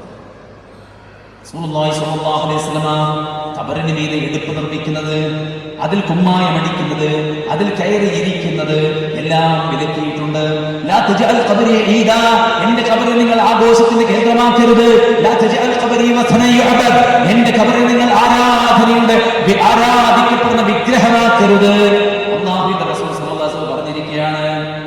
മാത്രമല്ല പ്രവാചകൻ പറഞ്ഞു, അനല്ലാഹുൽ യഹൂദ വൻ നസാറ ഇത്തഖദൂ ഖുബൂറ അംബിയാഇഹിം മസാജിദാ. ജൂത ക്രൈസ്തവർ അല്ലാഹു ശപിച്ചിരിക്കുന്നു. എന്തേ? അവർ അവരുടെ നബിമാരുടെ ഖബർസ്ഥാനിനെ സുജൂദിന്റെ ഇടമാക്കി. എന്തിനു സുജൂദ് ചെയ്ത്? അവരുടെ പ്രവാചകന്മാർ മറവിട്ട് കിടക്കുന്ന ഖബറിന്റെ അടുത്ത് പോയിട്ട് സുജൂദ് ചെയ്താൽ കൂടുതൽ പുണ്യവും ബറക്കത്തും പ്രതീക്ഷിച്ചു അവര്. അല്ലാതെ അവര് ഖബറിൽ കിടക്കുന്ന ആളോട് ചോദിച്ചിട്ടില്ല. ബറക്കത്ത് കിട്ടാൻ അവരുടെ ഖബറിൽ പോയി സുജൂദ് ചെയ്തവരോട് പോലും അല്ലാഹു അവരെ ശപിച്ചിരിക്കുന്നു എന്ന് പറഞ്ഞിട്ടുണ്ടെങ്കിൽ, ഈ ഖബറിനെ ചെന്നിട്ട് മക്കളെ തരണം ഉപ്പാപ്പ, ജോലി തരണം ഉപ്പാപ്പ, ഞങ്ങളുടെ ആവശ്യങ്ങളെല്ലാം കേട്ട് ഉത്തരം തരണം ഉപ്പാപ്പ, ഇനിയും ഇനിയും ഇനിയും ഇവിടെ തന്നെ വരാൻ ഞങ്ങൾക്ക് തൗഫീഖ് തരണം ഉപ്പാപ്പ, തൊണ്ട പൊട്ടി കണ്ണ് നിറച്ച് പാവപ്പെട്ട മനുഷ്യന്മാർ നീണ്ട് നിർമ്മിച്ചുണ്ടാക്കിയ ഖബറിന്റെ മുന്നിൽ ചെന്നിട്ട് പറയുമ്പോ, ഏതാണ് ഈ ഉപ്പാപ്പ? ഇങ്ങനെ ഒരു ഉപ്പാപ്പയെ ഖുർആനിലുണ്ടോ? സുന്നത്തിനുണ്ടോ? അല്ലാഹുവിന്റെ റസൂലിന് ഇബ്രാഹിം നബിയുടെ പേരറിയാത്തോണ്ടാണോ? ഇബ്രാഹിം നബി വിളിച്ച ഏതെങ്കിലും ഒരു പ്രാർത്ഥന ഖുർആനിലുണ്ടോ? ഹദീസിലുണ്ടോ? അല്ലാഹുമ്മ റബ്ബി റബ്ബന എന്നല്ലാത്തൊരു തേട്ടം ഖുർആനിലുണ്ടോ? മുസൽമാനെ, നിസ്കാരത്തിൽ അല്ലാഹുവിനോടല്ലാത്തൊരു തേട്ടമുണ്ടോ? ജീവിതത്തിലുടനീളം റസൂലുള്ള പഠിപ്പിച്ച പ്രാർത്ഥനകൾ അല്ലാഹുവിനോടല്ലാതെ ഏതെങ്കിലും ഒരാളോടുണ്ടോ? പിന്നെ എങ്ങനെയാണ് സ്വലാത്ത് വാർഷികത്തിൽ 77-ാം രാവിൽ പടച്ച റബ്ബിനോട് പള്ളിയിൽ നിന്ന് ഇബാദത്തുകൾ ചെയ്ത് ഖൈറും മിൻ അൽഫി ശഹറിന്റെ കൂലി നേടേണ്ടതിന് പകരം മൈതാനിൽ ഒരുമിച്ച് കൂടി നട്ടപ്പാതിന് നേരത്ത് ആകാശത്തേക്ക് കൈ ഉയർത്തി പടച്ച റബ്ബിനോട് പ്രാർത്ഥിക്കേണ്ട വിശ്വാസികള് അവര് ചോദിക്കാണ്, തങ്ങളെ സാധുക്കളാണ് തങ്ങള്, കൈവടിയല്ല തങ്ങള്, പാപികളാണ് തങ്ങള്, ദോഷികളാണ് തങ്ങള്. ആരാണ് ഈ തങ്ങള്? പാപം ഏറ്റു പറയേണ്ടത് തങ്ങളോടാണോ? അല്ലാഹുവല്ലാതെ ആരാണ് നിന്റെ പാപം പൊറുക്കാനുള്ളത്? അല്ലാഹു ഗഫൂറാണ്. അല്ലാഹു സുബ്ഹാനഹു വ തആല എല്ലാ പാപങ്ങളും പൊറുക്കുന്നവനാണ്. യാ അയ്യുഹന്നാസേ, മനുഷ്യരെ, തൂബൂ ഇലല്ലാഹി തൗബതൻ, നിങ്ങൾ അല്ലാഹുവിലേക്ക് തൗബ ചെയ്യുകയും വസ്തഗ്ഫിറൂഹു, നിങ്ങൾ ഇസ്തിഗ്ഫാർ ചെയ്യുകയും, ഫഇന്നി യതൂബു ഫിൽ യൗമി 100 മറ, ഒരു ദിവസം 100-ലധികം തവണ ഞാൻ അല്ലാഹുവിലേക്ക് ഖേദിച്ചു മടങ്ങുന്നുണ്ടെന്ന് പറഞ്ഞ മുത്ത് നബിയോടാണ് പ്രാർത്ഥന. ഇർതഖബത്ത് പാടുന്നത് അല്ലാഹുവിന്റെ റസൂൽ പാടിയതാണോ? സ്വഹാബത്ത് പാടിയതാണോ? പറയൂ നിങ്ങള്. പരലോകം കൊതിക്കുന്നുണ്ടെങ്കിൽ, നരകം ഭയക്കുന്നുണ്ടെങ്കിൽ, അല്ലാഹുവിന്റെ മുമ്പിൽ തനിച്ചു നിൽക്കുന്ന നിമിഷത്തിൽ അല്ലാഹു നമ്മളോട് കരുണ ചെയ്യണമെന്ന് ആഗ്രഹിക്കുന്നുണ്ടെങ്കിൽ, ഈ ലോകത്തെ മുഴുവൻ സൗകര്യങ്ങളും സംവിധാനങ്ങളും ഉപേക്ഷിച്ച് പടച്ച റബ്ബിന്റെ മുന്നിലെത്തുമ്പോ വിജയിക്കണമെന്ന് ആഗ്രഹിക്കുന്ന മുസൽമാനെ, നീ പറയണം, അല്ലാഹുവിന്റെ റസൂൽ സല്ലല്ലാഹു അലൈഹി വസല്ലമയുടെ സ്വഹാബത്ത് ഇർതഖബത്ത് പാടിയിട്ടുണ്ടോ? ഖുതുബിയത്തിലൂടെ നട്ടപ്പാതിന് നേരത്ത് ലൈറ്റ് ഓഫ് ആക്കിയിട്ട് ശൈഖ് മുഹീദ്ദീൻ അബ്ദുൽ ഖാദിർ ജീലാനി എന്ന് 1000 തവണ വിളിച്ചാൽ ഉത്തരം നൽകുമെന്ന് സ്വഹാബത്ത് പറഞ്ഞിട്ടുണ്ടോ? അന്ന് ജീവിച്ചേതെങ്കിലും മഹാനെ കുറിച്ച് പറഞ്ഞിട്ടുണ്ടോ? മുമ്പ് കഴിഞ്ഞു പോയതിനും നബിമാരെ കുറിച്ച് പറഞ്ഞിട്ടുണ്ടോ? വൈദീശകളെ കുറിച്ച് പറയുന്ന കാര്യം എല്ലാവർക്കും അറിയാം. കാരണം വൈദീശകൾ അതിന് ശേഷം വന്നത്. എല്ലാത്തിനും മുമ്പ് അതിനേക്കാൾ വലിയ ആൾക്കാർ വന്നിട്ടില്ലേ? സുഹൃത്തെ, മനസ്സിലാക്കിക്കോ. ആരാ ലാത്ത, ആരാ ഉസ്സ, ആരാ മനാത്ത, ആരാ വദ്ദും സുവാഉ യഊദു യവക്കും നസ്റൊക്കെ നല്ല മനുഷ്യന്മാരായിരുന്ന ഇബാദുൻ സാലിഹൂൻ, സാലിഹീങ്ങളായ മനുഷ്യന്മാരായിരുന്നു. ഓര് മരിച്ചപ്പോ അവരുടെ ഓർമ്മ നിലനിർത്താനെന്ന വ്യാജേന പിശാച് അവരുടെ വിഗ്രഹങ്ങൾ ഉണ്ടാക്കാൻ പ്രേരിപ്പിച്ചു. ഓർമ്മയ്ക്ക് വേണ്ടി വിഗ്രഹം ഉണ്ടാക്കി. പിന്നീട് അവർ ബർക്കത്തിന് വേണ്ടി അവിടെ പോയി ഇരിക്കാൻ തുടങ്ങി. പിന്നീട് അവർക്ക് ചോദിക്കാനുള്ളതൊക്കെ പടച്ചോരോട് ചോദിക്കുന്ന ചോദ്യങ്ങളൊക്കെ ആ വിഗ്രഹങ്ങളോട് ചോദിക്കാൻ തുടങ്ങി. അറിയുമോ മുസൽമാനെ, ലാത്ത് നല്ല മനുഷ്യരായിരുന്നു, ഉസ്സ നല്ല മനുഷ്യരായിരുന്നു, വദ്ദും സുവാഉം യഊദും യവക്കും നസ്റും അല്ലാഹുവിന്റെ ഔലിയാക്കളായിരുന്നു. അവരെ വിളിച്ചവരോടാണ് നൂഹ് നബി പറഞ്ഞത്, ജനങ്ങളെ നിങ്ങൾ അല്ലാഹുവിനെ ആരാധിക്കാവൂ, അല്ലാഹയല്ലാതെ ഒരു ദൈവവും നിങ്ങൾക്കില്ലെന്ന് പറഞ്ഞത് നൂഹ് നബി അലൈഹി സ്വലാത്തു വസ്സലാമയാണ്. ആരോടാണ് പറഞ്ഞത്? മഹാന്മാരെ തേടിയവരോടാണ്. മക്കയിലെ മുശ്രിക്കുകൾ ആരാധിച്ച മഹാന്മാരെ, ആ മഹാന്മാരെ നിങ്ങൾ ഉപേക്ഷിച്ചിട്ട് അല്ലാഹുവിനെ ആരാധിക്കണമെന്നാണ് മുഹമ്മദ് മുസ്തഫ സ്വല്ലല്ലാഹു അലൈഹി വസല്ലം പറഞ്ഞത്. ഇതൊരു വാശിയല്ല, ഇതൊരു തർക്ക വിഷയമല്ല. ഇത് മൗദൂദികളും വഹാബികളും ഉണ്ടാക്കിയതാണെന്ന് പറഞ്ഞിട്ട് അതിനെ തള്ളിക്കളയണ്ട. ഇത് നമ്മുടെ പരലോകമാണ്, ഇത് നമ്മുടെ ദീനാണ്, ഇത് പ്രമാണമാണ്. ആ പ്രമാണത്തിലേക്ക് തിരിച്ചു വരണം, ആ പ്രമാണത്തിലേക്ക് തിരിച്ചു വരണം.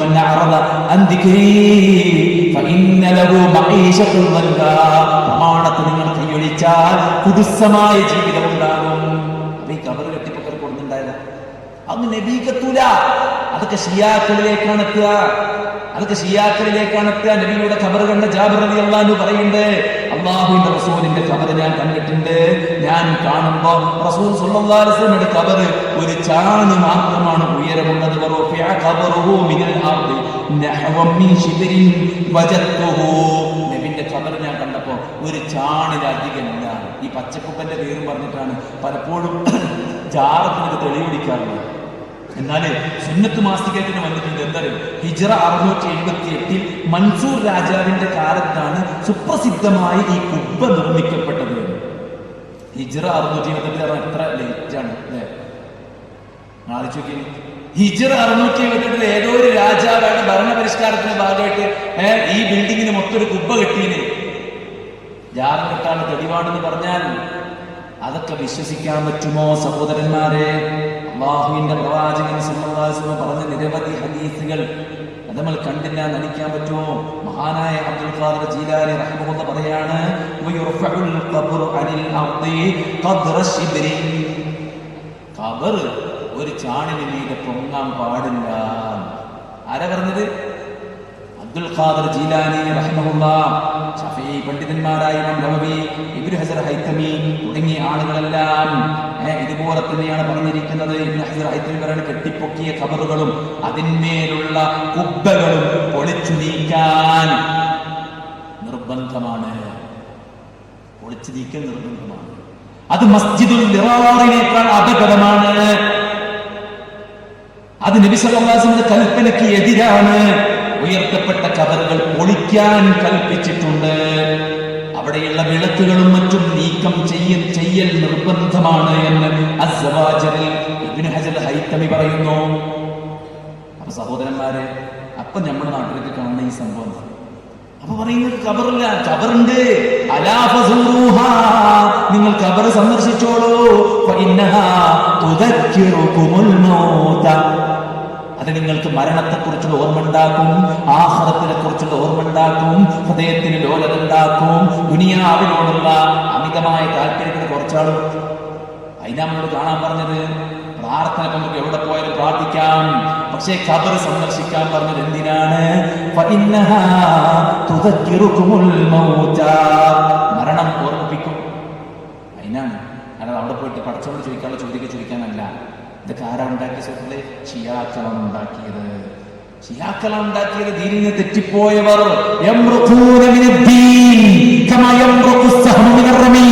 എന്റെ ഉമ്മത്തിൽ ചില ആളുകൾ വരും, വേട്ടമൃഗത്തെ തുളച്ച് അമ്പ് പുറത്തു പോകുന്ന പോലെ അവർ ഇസ്ലാമിൽ പ്രവേശിച്ചിട്ട് ഇസ്ലാമിൽ നിന്ന് തെറിച്ചു പോകും.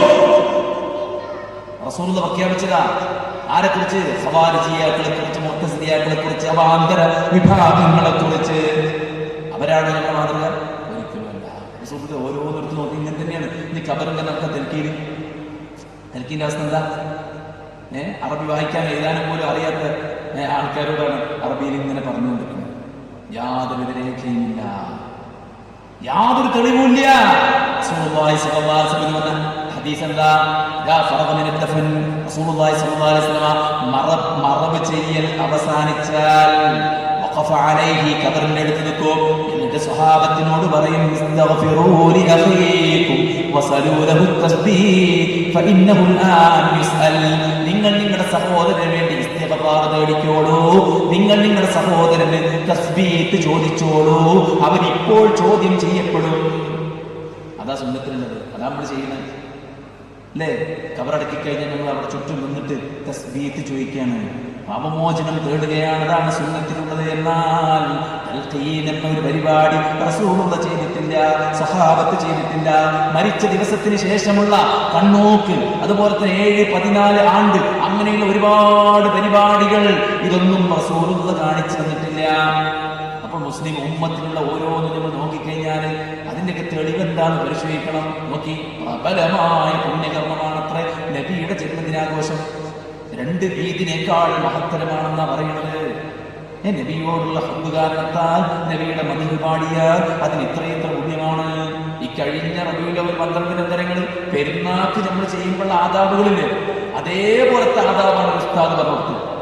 സുബൈന്റെ മുമ്പ് എണീക്കുക, ഇങ്ങനെ കുളിക്കുക, അങ്ങനെ ചെയ്യുക, അങ്ങനെ ഡ്രസ്സിടുക എന്നൊക്കെ പറഞ്ഞിട്ട് ഒരുപാട് അഹ്കാമുകൾ. ഇതൊക്കെ എവിടുന്നാണ്?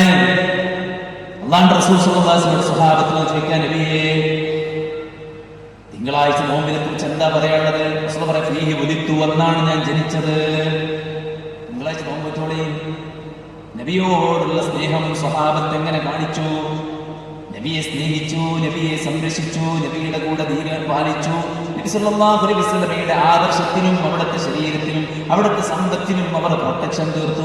ഉഹുദിന്റെ രണഭൂമിയിൽ ശത്രുക്കൾ അതിശക്തമായ പ്രതിരോധം തീർത്തപ്പോ 14 സഹാബത്ത് മാത്രം നബിക്ക് ചുറ്റും കൂടി നിൽക്കുന്ന സമയം ശത്രുപാളയത്തിൽ നിന്ന് ചീറിയെടുക്കുന്ന അമ്പുകൾ സ്വന്തം വീമാറുകൊണ്ട് തടുത്തു നിർത്തി 70-ലധികം കുത്തുകളുമായി പരിക്കുകളുമായി തന്നിലേക്ക് തിരിച്ചു വന്ന ആ സഹാബത്തിന് നബിയോട് സ്നേഹമില്ലായിരുന്നോ? റബീഉൽ അവ്വൽ 12 നബി മരിച്ച ദിവസമാണ്. മദീന ഇരുട്ട് നിറഞ്ഞ ദിവസമാണ്. ഭക്ഷണം കഴിക്കാൻ മറന്ന ദിവസമാണ്. കുഞ്ഞു മക്കളെ പോലും അവർ വിസ്മരിച്ചു പോയ ദിവസമാണ്. നബി മരിച്ച കാര്യം ഓർക്കുമ്പോ സ്വഹാബത്ത് നിരാശയിലാണ്. നബി മരിച്ചതിന് ശേഷം ബിലാൽ റളിയല്ലാഹു അൻഹു ബാങ്ക് വിളിച്ചിട്ടില്ലത്രേ. ബാങ്ക് വിളിക്കാൻ അബൂബക്കർ പറഞ്ഞു, അദ്ദേഹം കേട്ടില്ല. ഉമർ ഖത്താബ് നിർബന്ധിച്ചപ്പോ ബാങ്ക് വിളിച്ചു. അദ്ദേഹം ബാങ്ക് വിളിയിൽ അശ്ഹദു അന്ന മുഹമ്മദൻ എന്ന് പറഞ്ഞ് അദ്ദേഹം ബോധരഹിതനായി വീഴുകയാണ്. അത്രയും അധികം നബി സല്ലല്ലാഹു അലൈഹി വസല്ലം സ്നേഹിച്ച സ്വഹാബത്ത് അവർ നബിയോടുള്ള സ്നേഹത്തിന്റെ ഭാഗമായിട്ട് ഇങ്ങനെ ഒരു സംഗതി ഇവർ ചെയ്യൂലേ? അവരാരും ചെയ്തിട്ടില്ല. മുരീദ് കഴിക്കൽ മുമ്പ് പതിവില്ലാത്തതാ, അത് ഹിജ്റ 300 ശേഷം വന്നതാ. അഴവ പാടി. ഈ പാട്ട് പാടുമ്പോൾ ഉസ്താദുമാർ പറയും, ബാക്കി കൂടെ പാടുമോ നബി? ബാക്കി എന്താ? പിന്നീട് പിന്നെ രാജാവ് ഇർബൽ ഭരിച്ച രാജാവ് അദ്ദേഹം നബിയുടെ ജന്മദിനാഘോഷത്തിൽ അറുത്തതിന്റെ കണക്കാണ്, അയാൾ കൊടുത്ത ഭക്ഷണത്തിന്റെ കണക്കാണ്. പക്ഷെ ആ കണക്കിനൊന്നും പ്രസക്തിയില്ല. ആദ്യത്തെ 3 തലമുറക്ക് പരിചയമില്ലെങ്കിൽ അത് ദീനല്ല. അന്ന് എന്താണോ ദീന് അത് മാത്രമാണ് ദീന്. അന്ന് എന്തല്ല ദീന് അത് ദീനുമല്ലെന്നതാണ് ഇസ്ലാമിന്റെ അടിസ്ഥാനം. അതുകൊണ്ട് എത്ര കോയിറത്തു, എത്ര ഭക്ഷണം കൊടുത്തതൊന്നും വിഷയമല്ല. നബിയോടുള്ള സ്നേഹമില്ലാത്തോണ്ടല്ലേ എന്നാണ് അവർ പറയാ. അല്ല സുഹൃത്തെ, നബിയോടുള്ള സ്നേഹമാണ് ഞങ്ങൾ ഈ കാണിക്കുന്നതെല്ലാം. പ്രവാചകന്റെ സുന്നത്തിനില്ലാത്തത് പറയുമ്പോ അത് സുന്നത്തല്ലെന്ന് പറയുന്നത്, പ്രവാചകന്റെ സുന്നത്തിന് വിരുദ്ധമായി ബിദ്അത്ത് ചെയ്യുമ്പോ അത് ബിദ്അത്താണെന്ന് പറയുന്നത് നബിയോടുള്ള സ്നേഹമാണ്, നബിയുടെ ദീനിനെ സംരക്ഷിക്കലാണ്. നമ്മുടെ മുഖത്തെ താടി നബിയോടുള്ള സ്നേഹമാണ്, നെരിയാണിക്ക് മേലെയുള്ള വസ്ത്രം നബിയോടുള്ള സ്നേഹമാണ്. ഉണർച്ച മുതൽ ഉറക്കം വരെ നമ്മൾ ചെയ്യുന്ന എല്ലാ ദീനിയായ കാര്യങ്ങളും എല്ലാ സുന്നത്തായ കാര്യങ്ങളും നബിയോടുള്ള സ്നേഹമാണ്. അലാമത്തു ഹുബ്ബിഹിം, ഹുബ്ബിന്റെ അടയാളം ഇത്തിബാഉ സുന്നതിഹിം, അവരുടെ സുന്നത്തിനെ ഫോളോ ചെയ്യുന്നതിലൂടെയാണ് ഒരാളോട് ഇഷ്ടമുണ്ട് എന്ന് പറയല്. ഒരാളെ സ്നേഹിക്കുന്നു കൊണ്ട് കാര്യമില്ല. നബിയോടുള്ള സ്നേഹത്തിന്റെ അടയാളം നബിയുടെ സുന്നത്ത് നിന്നിലുണ്ടോ എന്നാണ്. നല്ല ബാഗി ജീൻസ് കിട്ടാണ്ട് അല്ലേ? നബിദിന റാലി നടുറോട്ടിൽ ഡാൻസ്, ആണും പെണ്ണും മിഠകലർന്നിട്ട് മിഠായി വിതരണം, എന്തൊക്കെയാണ് അല്ലേ? ഒരു പള്ളിക്ക് പെണ്ണിന് പോകാനാ പറ്റാത്തുള്ളൂ, ബാക്കി എല്ലായിടത്തും പോവാം. ജാറത്തിന് പോവാം, പൂരത്തിന് പോകാം, ഉറൂസിന് പോകാം, നബിദിന പരിപാടിക്ക് പോകാം, എല്ലാത്തിനും പോകാം. നബി സല്ലല്ലാഹു അലൈഹി വസല്ലമയുടെ പിന്നിൽ പെണ്ണുങ്ങളുണ്ടായിരുന്നു. സ്വഹാബി വനിതമാർ ഖുർആൻ പഠിച്ചിരുന്നു. സൈനബ് മദീന പള്ളിയിൽ തൂങ്ങിപ്പിടിക്കാൻ, വയങ്ങുമ്പോൾ പിടിക്കാൻ, ക്ഷീണിക്കുമ്പോൾ പിടിക്കാൻ ഒരു കയറ് കെട്ടിയിരുന്നു. ഈ ഹദീസൊക്കെ കൂടെ മുക്കിയിട്ട് ഫിത്ന ഉണ്ടാവും എന്നൊരു പേരും പറഞ്ഞിട്ടുണ്ട്. ഫിത്ന ഉണ്ടാവും. ഇവിടെ നിന്നും ഫിത്നല്ല.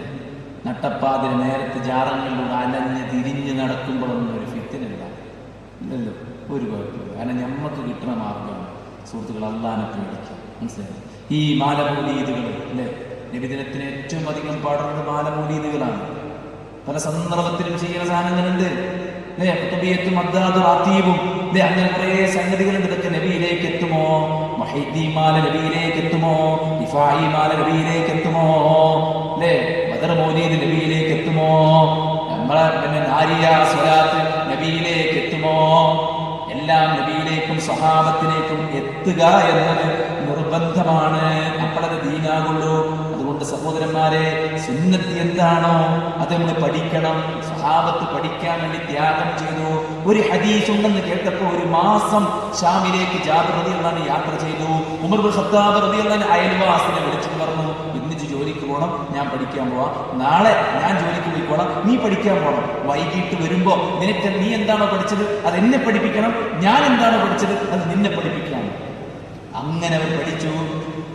പഠിക്കുക മാത്രമല്ല ചെയ്തത്, നബിയിൽ നിന്നൊരു സുന്നത്ത് കേട്ടാൽ, ഒരു ഹദീസ് കേട്ടാൽ അത് അപ്പോൾ തന്നെ അവർ പ്രാവർത്തികമാക്കി. നിങ്ങൾക്കറിയുമോ, ഇമാം അഹ്മദ് റഹിമഹുല്ലാഹ് അദ്ദേഹം ഹദീസ് രേഖപ്പെടുത്തിക്കൊണ്ടിരിക്കുകയാണ്. അദ്ദേഹം പറയാണ്, നബിയുടെ ഒരു ഹദീസും ഞാൻ പ്രാവർത്തികമാക്കാതെ കുറിച്ചു വെച്ചിട്ടില്ല. അങ്ങനെ നബി സല്ലല്ലാഹു അലൈഹി വസല്ലം കൊമ്പ് വച്ചു. ആ ചെയ്തു കൊടുത്ത ആൾക്ക് 10 ദിർഹം സമ്മാനമായിട്ട് കൊടുത്തു. നബി സല്ലല്ലാഹു അലൈഹി വസല്ലം ചെയ്ത അതേ പണി ചെയ്യാൻ കിതാബ് കൂട്ടി വെച്ചിട്ട് ഇമാം അഹ്മദ് ഇറങ്ങിപ്പോയിട്ട് മനസ്സിലെ ഹിജാമ ചെയ്ത് നബി കൊടുത്ത പ്രതിഫലം അയാൾക്ക് കൊടുത്തിട്ട് തിരിച്ചു വന്നിട്ടാണ് അടുത്ത ഹദീസ് എഴുതി വെക്കുന്നത്. ഔസാനി ഖലീലി ബി സലാസിൻ, എന്റെ സഹോദരൻ എനിക്ക് 3 കാര്യം പഠിപ്പിച്ചു തന്നു. 1, ഉറങ്ങണീന് മുമ്പ് നീ വിത്ർ നിസ്കരിക്കണം. 2, നീ ദുഹാ നിസ്കരിക്കണം. 3, നീ മാസത്തിൽ 3 നോമ്പ് അയ്യാമുൽ ബീദിന്റെ നോമ്പ് നോക്കണം. അബൂ ഹുറൈറ പറയാണ്, അബൂ ദർദാ പറയാണ്. എന്നിട്ട് അവർ എന്താണ് പറയുന്നത്? എന്താ പറയുന്നത്? അല്ലാഹുവിന്റെ റസൂൽ പഠിപ്പിച്ച ഈ ഒരു സുന്നത്തുണ്ടല്ലോ, അത് ഞാൻ മരിക്കോളം ഒരിക്കലും ഉപേക്ഷിക്കുകയില്ല. ഉമ്മു ഹബീബ റളിയല്ലാഹു അൻഹ പറയാണ്, റസൂലുള്ളാഹി പറഞ്ഞു, ഫർദ് നമസ്കാരത്തിന് പുറമെ 12 റക്അത്ത് സുന്നത്ത് നിസ്കരിച്ചാൽ സ്വർഗ്ഗത്തിലൊരു വീടാണ്. നബിയിൽ നിന്ന് കേട്ടതിന് ശേഷം ഞാൻ ഇത് ഉപേക്ഷിച്ചിട്ടില്ല. ഉമ്മു ഹബീബയിൽ നിന്ന് അൻബസ് റളിയല്ലാഹു അൻഹു റിവായത്ത് ചെയ്യുന്നു. അദ്ദേഹം പറയാണ്, ഉമ്മു ഹബീബയിൽ നിന്ന് ഇത് കേട്ടതിന് ശേഷം ഞാൻ ഈ സുന്നത്ത് ഒഴിവാക്കിയിട്ടില്ല. അദ്ദേഹത്തിൽ നിന്ന് മറ്റൊരു സ്വഹാബിയാണ് റിവായത്ത് ചെയ്യുന്നത്. അദ്ദേഹം പറയാണ്, അൻബസ് റളിയല്ലാഹു അൻഹു കേട്ടതിന് ശേഷം ഈ സുന്നത്ത് ഞാൻ ഒഴിവാക്കിയിട്ടില്ല. വിദഅത്തിനെതിരെ സംസാരിക്കുമ്പോ സഹോദരിമാരെ, സഹോദരന്മാരെ, നമ്മൾ സുന്നത്തിന്റെ അനുയായികളാകണം. നബിയെ അനുധാവനം ചെയ്യുന്നവർക്കാണ് വിജയമുള്ളത്, പടച്ചോന്റെ റഹ്മത്തുള്ളത്, പടച്ചോന്റെ സ്നേഹമുള്ളത്. അവരാണ് ഫിർഖത്തുൻ നാജിയ, വിജയിക്കുന്ന കക്ഷികൾ എന്ന് പറയുന്നത് അവരാണ്. അവർക്ക് നബിയോടൊപ്പം സീറ്റുണ്ട് പടച്ചോന്റെ പരലോകത്ത്. അതുകൊണ്ട് നമ്മൾ സുന്നത്തിന്റെ തൗഹീദിന്റെ വക്താക്കളാകണമെന്ന് പറയുമ്പോ അന്ധവിശ്വാസം നമ്മൾ കടന്നുകൂടാൻ പാടില്ല. സുന്നത്തിന്റെ വക്താക്കളാകണമെന്ന് പറയുമ്പോ സുന്നത്ത് നമ്മൾ പഠിക്കണം, അത് പ്രാവർത്തികമാക്കണം. നമ്മൾ ചെയ്യുന്ന ഓരോ കാര്യത്തിനും കൃത്യമായ എവിഡൻസ് ഉണ്ട് എന്ന് നമ്മൾ ഉറപ്പിച്ചുകൊണ്ട് മുന്നോട്ട് പോകണം. അല്ലാഹു സുബ്ഹാനഹു വ തആല നമുക്കൊക്കെയും പഠിക്കാനും കൂടുതൽ ഈമാൻ, കൂടുതൽ ഇസ്ലാമികമായ ചിട്ടയോടെ മുന്നോട്ട് പോകാനുള്ള തൗഫീഖ് പ്രദാനം ചെയ്യട്ടെ. ധാരാളം അവസരങ്ങൾ നമ്മുടെ മുമ്പിലുണ്ട്. വിസ്ഡം ഇസ്ലാമിക് ഓർഗനൈസേഷനും അതിൻ്റെ വിവിധങ്ങളായ ഘടകങ്ങളും വിവിധങ്ങളായ പരിപാടികളും പ്രബോധന പ്രവർത്തനങ്ങളും നടത്തിക്കൊണ്ടിരിക്കുന്നുണ്ട്. നമുക്ക് ജാമിഅൽ ഹിന്ദ് പോലത്തെ സ്ഥാപനങ്ങളുണ്ട്. ഇസ്ലാമിൻ്റെ ചുറ്റുപാടിൽ ദീനി പഠിച്ച് പിന്നെ കാഴ്ചപ്പാടോടുകൂടെ CBSE പഠനം സാധ്യമാകുന്ന ഗ്രീൻ വാലി പബ്ലിക് സ്കൂളുണ്ട്. അങ്ങനെ നിരവധി സ്ഥാപനങ്ങളും ഇസ്ലാമിക പ്രബോധന സംരംഭങ്ങളും എല്ലാം 24 hours എയറിലേക്ക് ദീനി കൊടുത്തുകൊണ്ടിരിക്കുന്ന പീസ് റേഡിയോ ഒരുപാട് കുടുംബങ്ങളിൽ സമാധാനം പിന്നെ വിതച്ച ഒരുപാട് ആളുകൾക്ക് സത്യസന്ദേശം കാണിച്ചു കൊടുത്ത പരിപാടികളാണ് നമ്മുടെ ഡയലോഗുകളും മറ്റു സമ്മേളനങ്ങളും എല്ലാം. ഈ സമുദായത്തിന് നന്മയ്ക്ക് വേണ്ടിയും ശരിയായ ഒരു നല്ല ഒരു സമൂഹത്തെ, കെട്ടുറപ്പുള്ള സമൂഹത്തെ വാർത്തെടുക്കാൻ വേണ്ടിയുള്ള പരിശ്രമമാണ്. സുഹൃത്തുക്കളെ, നമ്മളെല്ലാം അതിൻ്റെ ഭാഗമാകണം എന്നാണ് പറയാനുള്ളത്. രാജ്യം അതൊരു പീഡിതമായ അന്തരീക്ഷത്തിലേക്ക് പോകുമ്പോൾ നിങ്ങളിപ്പോഴും തൗഹീദ് പറയുകയാണോ, നിങ്ങളിപ്പോഴും പരസ്പരം കടിച്ചു കീറുകയാണോ എന്നൊക്കെ ചോദിക്കുന്ന ആളുകളുണ്ടാകാം. നമ്മൾ മനസ്സിലാക്കുന്നത് സമൂഹം അനുഭവിക്കുന്ന എല്ലാ പ്രശ്നങ്ങൾക്കുള്ള പരിഹാരം ദീനാണ്, തൗഹീദാണ്. നിങ്ങൾക്ക് ഭയം നീക്കി നിർഭയത്വം തരും. നിങ്ങൾ എന്നെ ആരാധിക്കണം, എന്നെ നിങ്ങൾ പങ്കുചേർക്കുന്നത് ഖുർആൻ പറഞ്ഞതാണ്. അതുകൊണ്ട് ഈ ദൗത്യം നിർവഹിക്കുന്നിടത്ത് ഈ ഇരിക്കുന്ന എല്ലാവരും വേണം. ഒരു മെസ്സേജ് സ്റ്റാറ്റസ് വെച്ചാൽ മിനിമം 100 പേരെങ്കിലും കാണും. ഡെയിലി നമ്മൾ അങ്ങനെ ചെയ്താൽ ഒരു 3000 ആളുകൾക്ക് മാസത്തിലൂടെ ദീനെത്തിക്കാൻ പറ്റും. അങ്ങനെ ടെക്നോളജി ഉപയോഗിച്ചു നമ്മുടെ സമ്പത്ത് കൊണ്ടും ശരീരം കൊണ്ടും ഈ ആദർശ പ്രബോധന വീതിയിൽ നമ്മളെല്ലാം സജീവമായി മുന്നോട്ട് പോകുമ്പോൾ സുഹൃത്തുക്കളെ, നമ്മൾ വിമർശിക്കുന്നവരും നമ്മൾ തെറ്റിദ്ധരിച്ചവരൊക്കെ ഈ ഒരു സത്യസന്ദേശത്തിലേക്ക് തിരിച്ചു വരും. നമ്മൾ അവർക്ക് വേണ്ടി ആത്മാർത്ഥമായിട്ട് പ്രാർത്ഥിക്കാം. ഇതൊരവസാനമല്ല, ഇത് തുടരണം. അൽഹംദുലില്ലാ, ഈ പ്രദേശം ഒരുപാട് നന്മകൾക്ക് മാതൃക കാണിച്ചിട്ടുള്ള ഒരു പ്രദേശമാണ്. കേരളത്തിൽ തന്നെ മാതൃകാപരമായ ഒരുപാട് പരിപാടികൾ നടത്തിയ പ്രദേശമാണ് തളിപ്പറമ്പ് പ്രദേശം. ഇവിടെ നല്ല ആത്മാർത്ഥതയുള്ള നല്ല പ്രബോധകന്മാരുണ്ട്. അവർ അതിൽ കൂടുതൽ ഏറ്റവും നല്ല സജീവമായി കൂടുതൽ ശക്തിയോടെ ഇനിയും മുന്നോട്ട് പോകണം. എല്ലാ കവലകളിലും നമുക്ക് തൗഹീദ് പറയണം. എല്ലാ വീടുകളിലും അയൽക്കൂട്ടങ്ങൾ സംഘടിപ്പിക്കണം. എല്ലാ മനുഷ്യന്മാരോടും നമുക്ക് ഈ ദീനിനെ കുറിച്ച് സംസാരിക്കണം. വളർന്നു വരുന്ന പുതിയ തലമുറ വിദ്യാർത്ഥികളും യുവാക്കളും പലതരത്തിലുള്ള പലരുടെയും വലയിലാണ്, പലരുടെയും ട്രാപ്പിലാണ്. അവർക്കത് ബോധ്യപ്പെടുത്തി കൊടുക്കാൻ നമുക്ക് മാത്രമേ പറ്റുള്ളൂ എന്നുള്ള തിരിച്ചറിവിൽ നിന്നുകൊണ്ട് നമ്മുടെ വിദ്യാർത്ഥി യുവഘടകങ്ങളെ നമ്മൾ ശക്തിപ്പെടുത്തി മുന്നോട്ട് പോകണം. ഇൻഷാ അല്ലാഹ്. അല്ലാഹു സുബ്ഹാനഹു വ തആല അനുഗ്രഹിക്കുമാറാവട്ടെ. നമ്മുടെ എല്ലാ വീഴ്ചകളും വിട്ടുപുറത്ത് മാപ്പാക്കി തെരുമാറാവട്ടെ. ഒരുപാട് മണിക്കൂറുകൾ ഈ ഒരു കോമ്പൗണ്ടിൽ നമ്മൾ ഇരുന്ന് പടച്ച റബ്ബിനെ കുറിച്ച് സംസാരിക്കുകയായിരുന്നു. ഇത്രയും സമയം മലക്കുകൾ നമുക്ക് വേണ്ടി പ്രാർത്ഥിക്കുകയായിരുന്നു. നമ്മുടെ പാപങ്ങൾ പുറക്കപ്പെടാനും പടച്ച റബ്ബിന്റെ ഇഷ്ടം നേടിയെടുക്കാനും അവന്റെ അടുക്കലുള്ള സ്വർഗം ലഭിക്കാനും ഒരു നിമിത്തമാക്കി റബ്ബ് സുബ്ഹാനഹു മാറ്റുമാറാവട്ടെ. ഇന്നും ഈമാനും തഖ്വയും അല്ലാഹു നമുക്ക് എല്ലാവർക്കും ഏറ്റി നൽകുമാറാവട്ടെ. ശരീരം കൊണ്ടും സമ്പത്ത് കൊണ്ടും ആഖിറത്തിന് വേണ്ടി അധ്വാനിക്കാൻ പടച്ച റബ്ബ് നമുക്ക് തൗഫീഖ് നൽകട്ടെ. എല്ലാ ഫിത്നകളിൽ നിന്നും അല്ലാഹു നമ്മെ എല്ലാവരെയും കാത്തു രക്ഷിക്കുമാറാവട്ടെ. അല്ലാഹു നമ്മുടെ രാജ്യത്ത് സമാധാനവും സ്വതന്ത്രവും നിർഭയത്വവും നൽകുമാറാവട്ടെ. പുതിയ ഭരണകൂടത്തിന് അല്ലാഹു ശക്തമായി ജനാധിപത്യത്തിന്റെ സംരക്ഷണത്തിന് വേണ്ടി മുന്നോട്ട് പോകാൻ, മുന്നോട്ട് കുതിക്കാനുള്ള എല്ലാ കരുത്തും പ്രദാനം ചെയ്യുമാറാവട്ടെ. നമ്മുടെ രോഗികൾക്ക് ശിഫാഉൽ ആജിൽ സമ്മാനിക്കട്ടെ. ഇവിടെ ഇരിക്കേണ്ടിയിരുന്ന പല ആളുകളും ഖബറിലാണ്.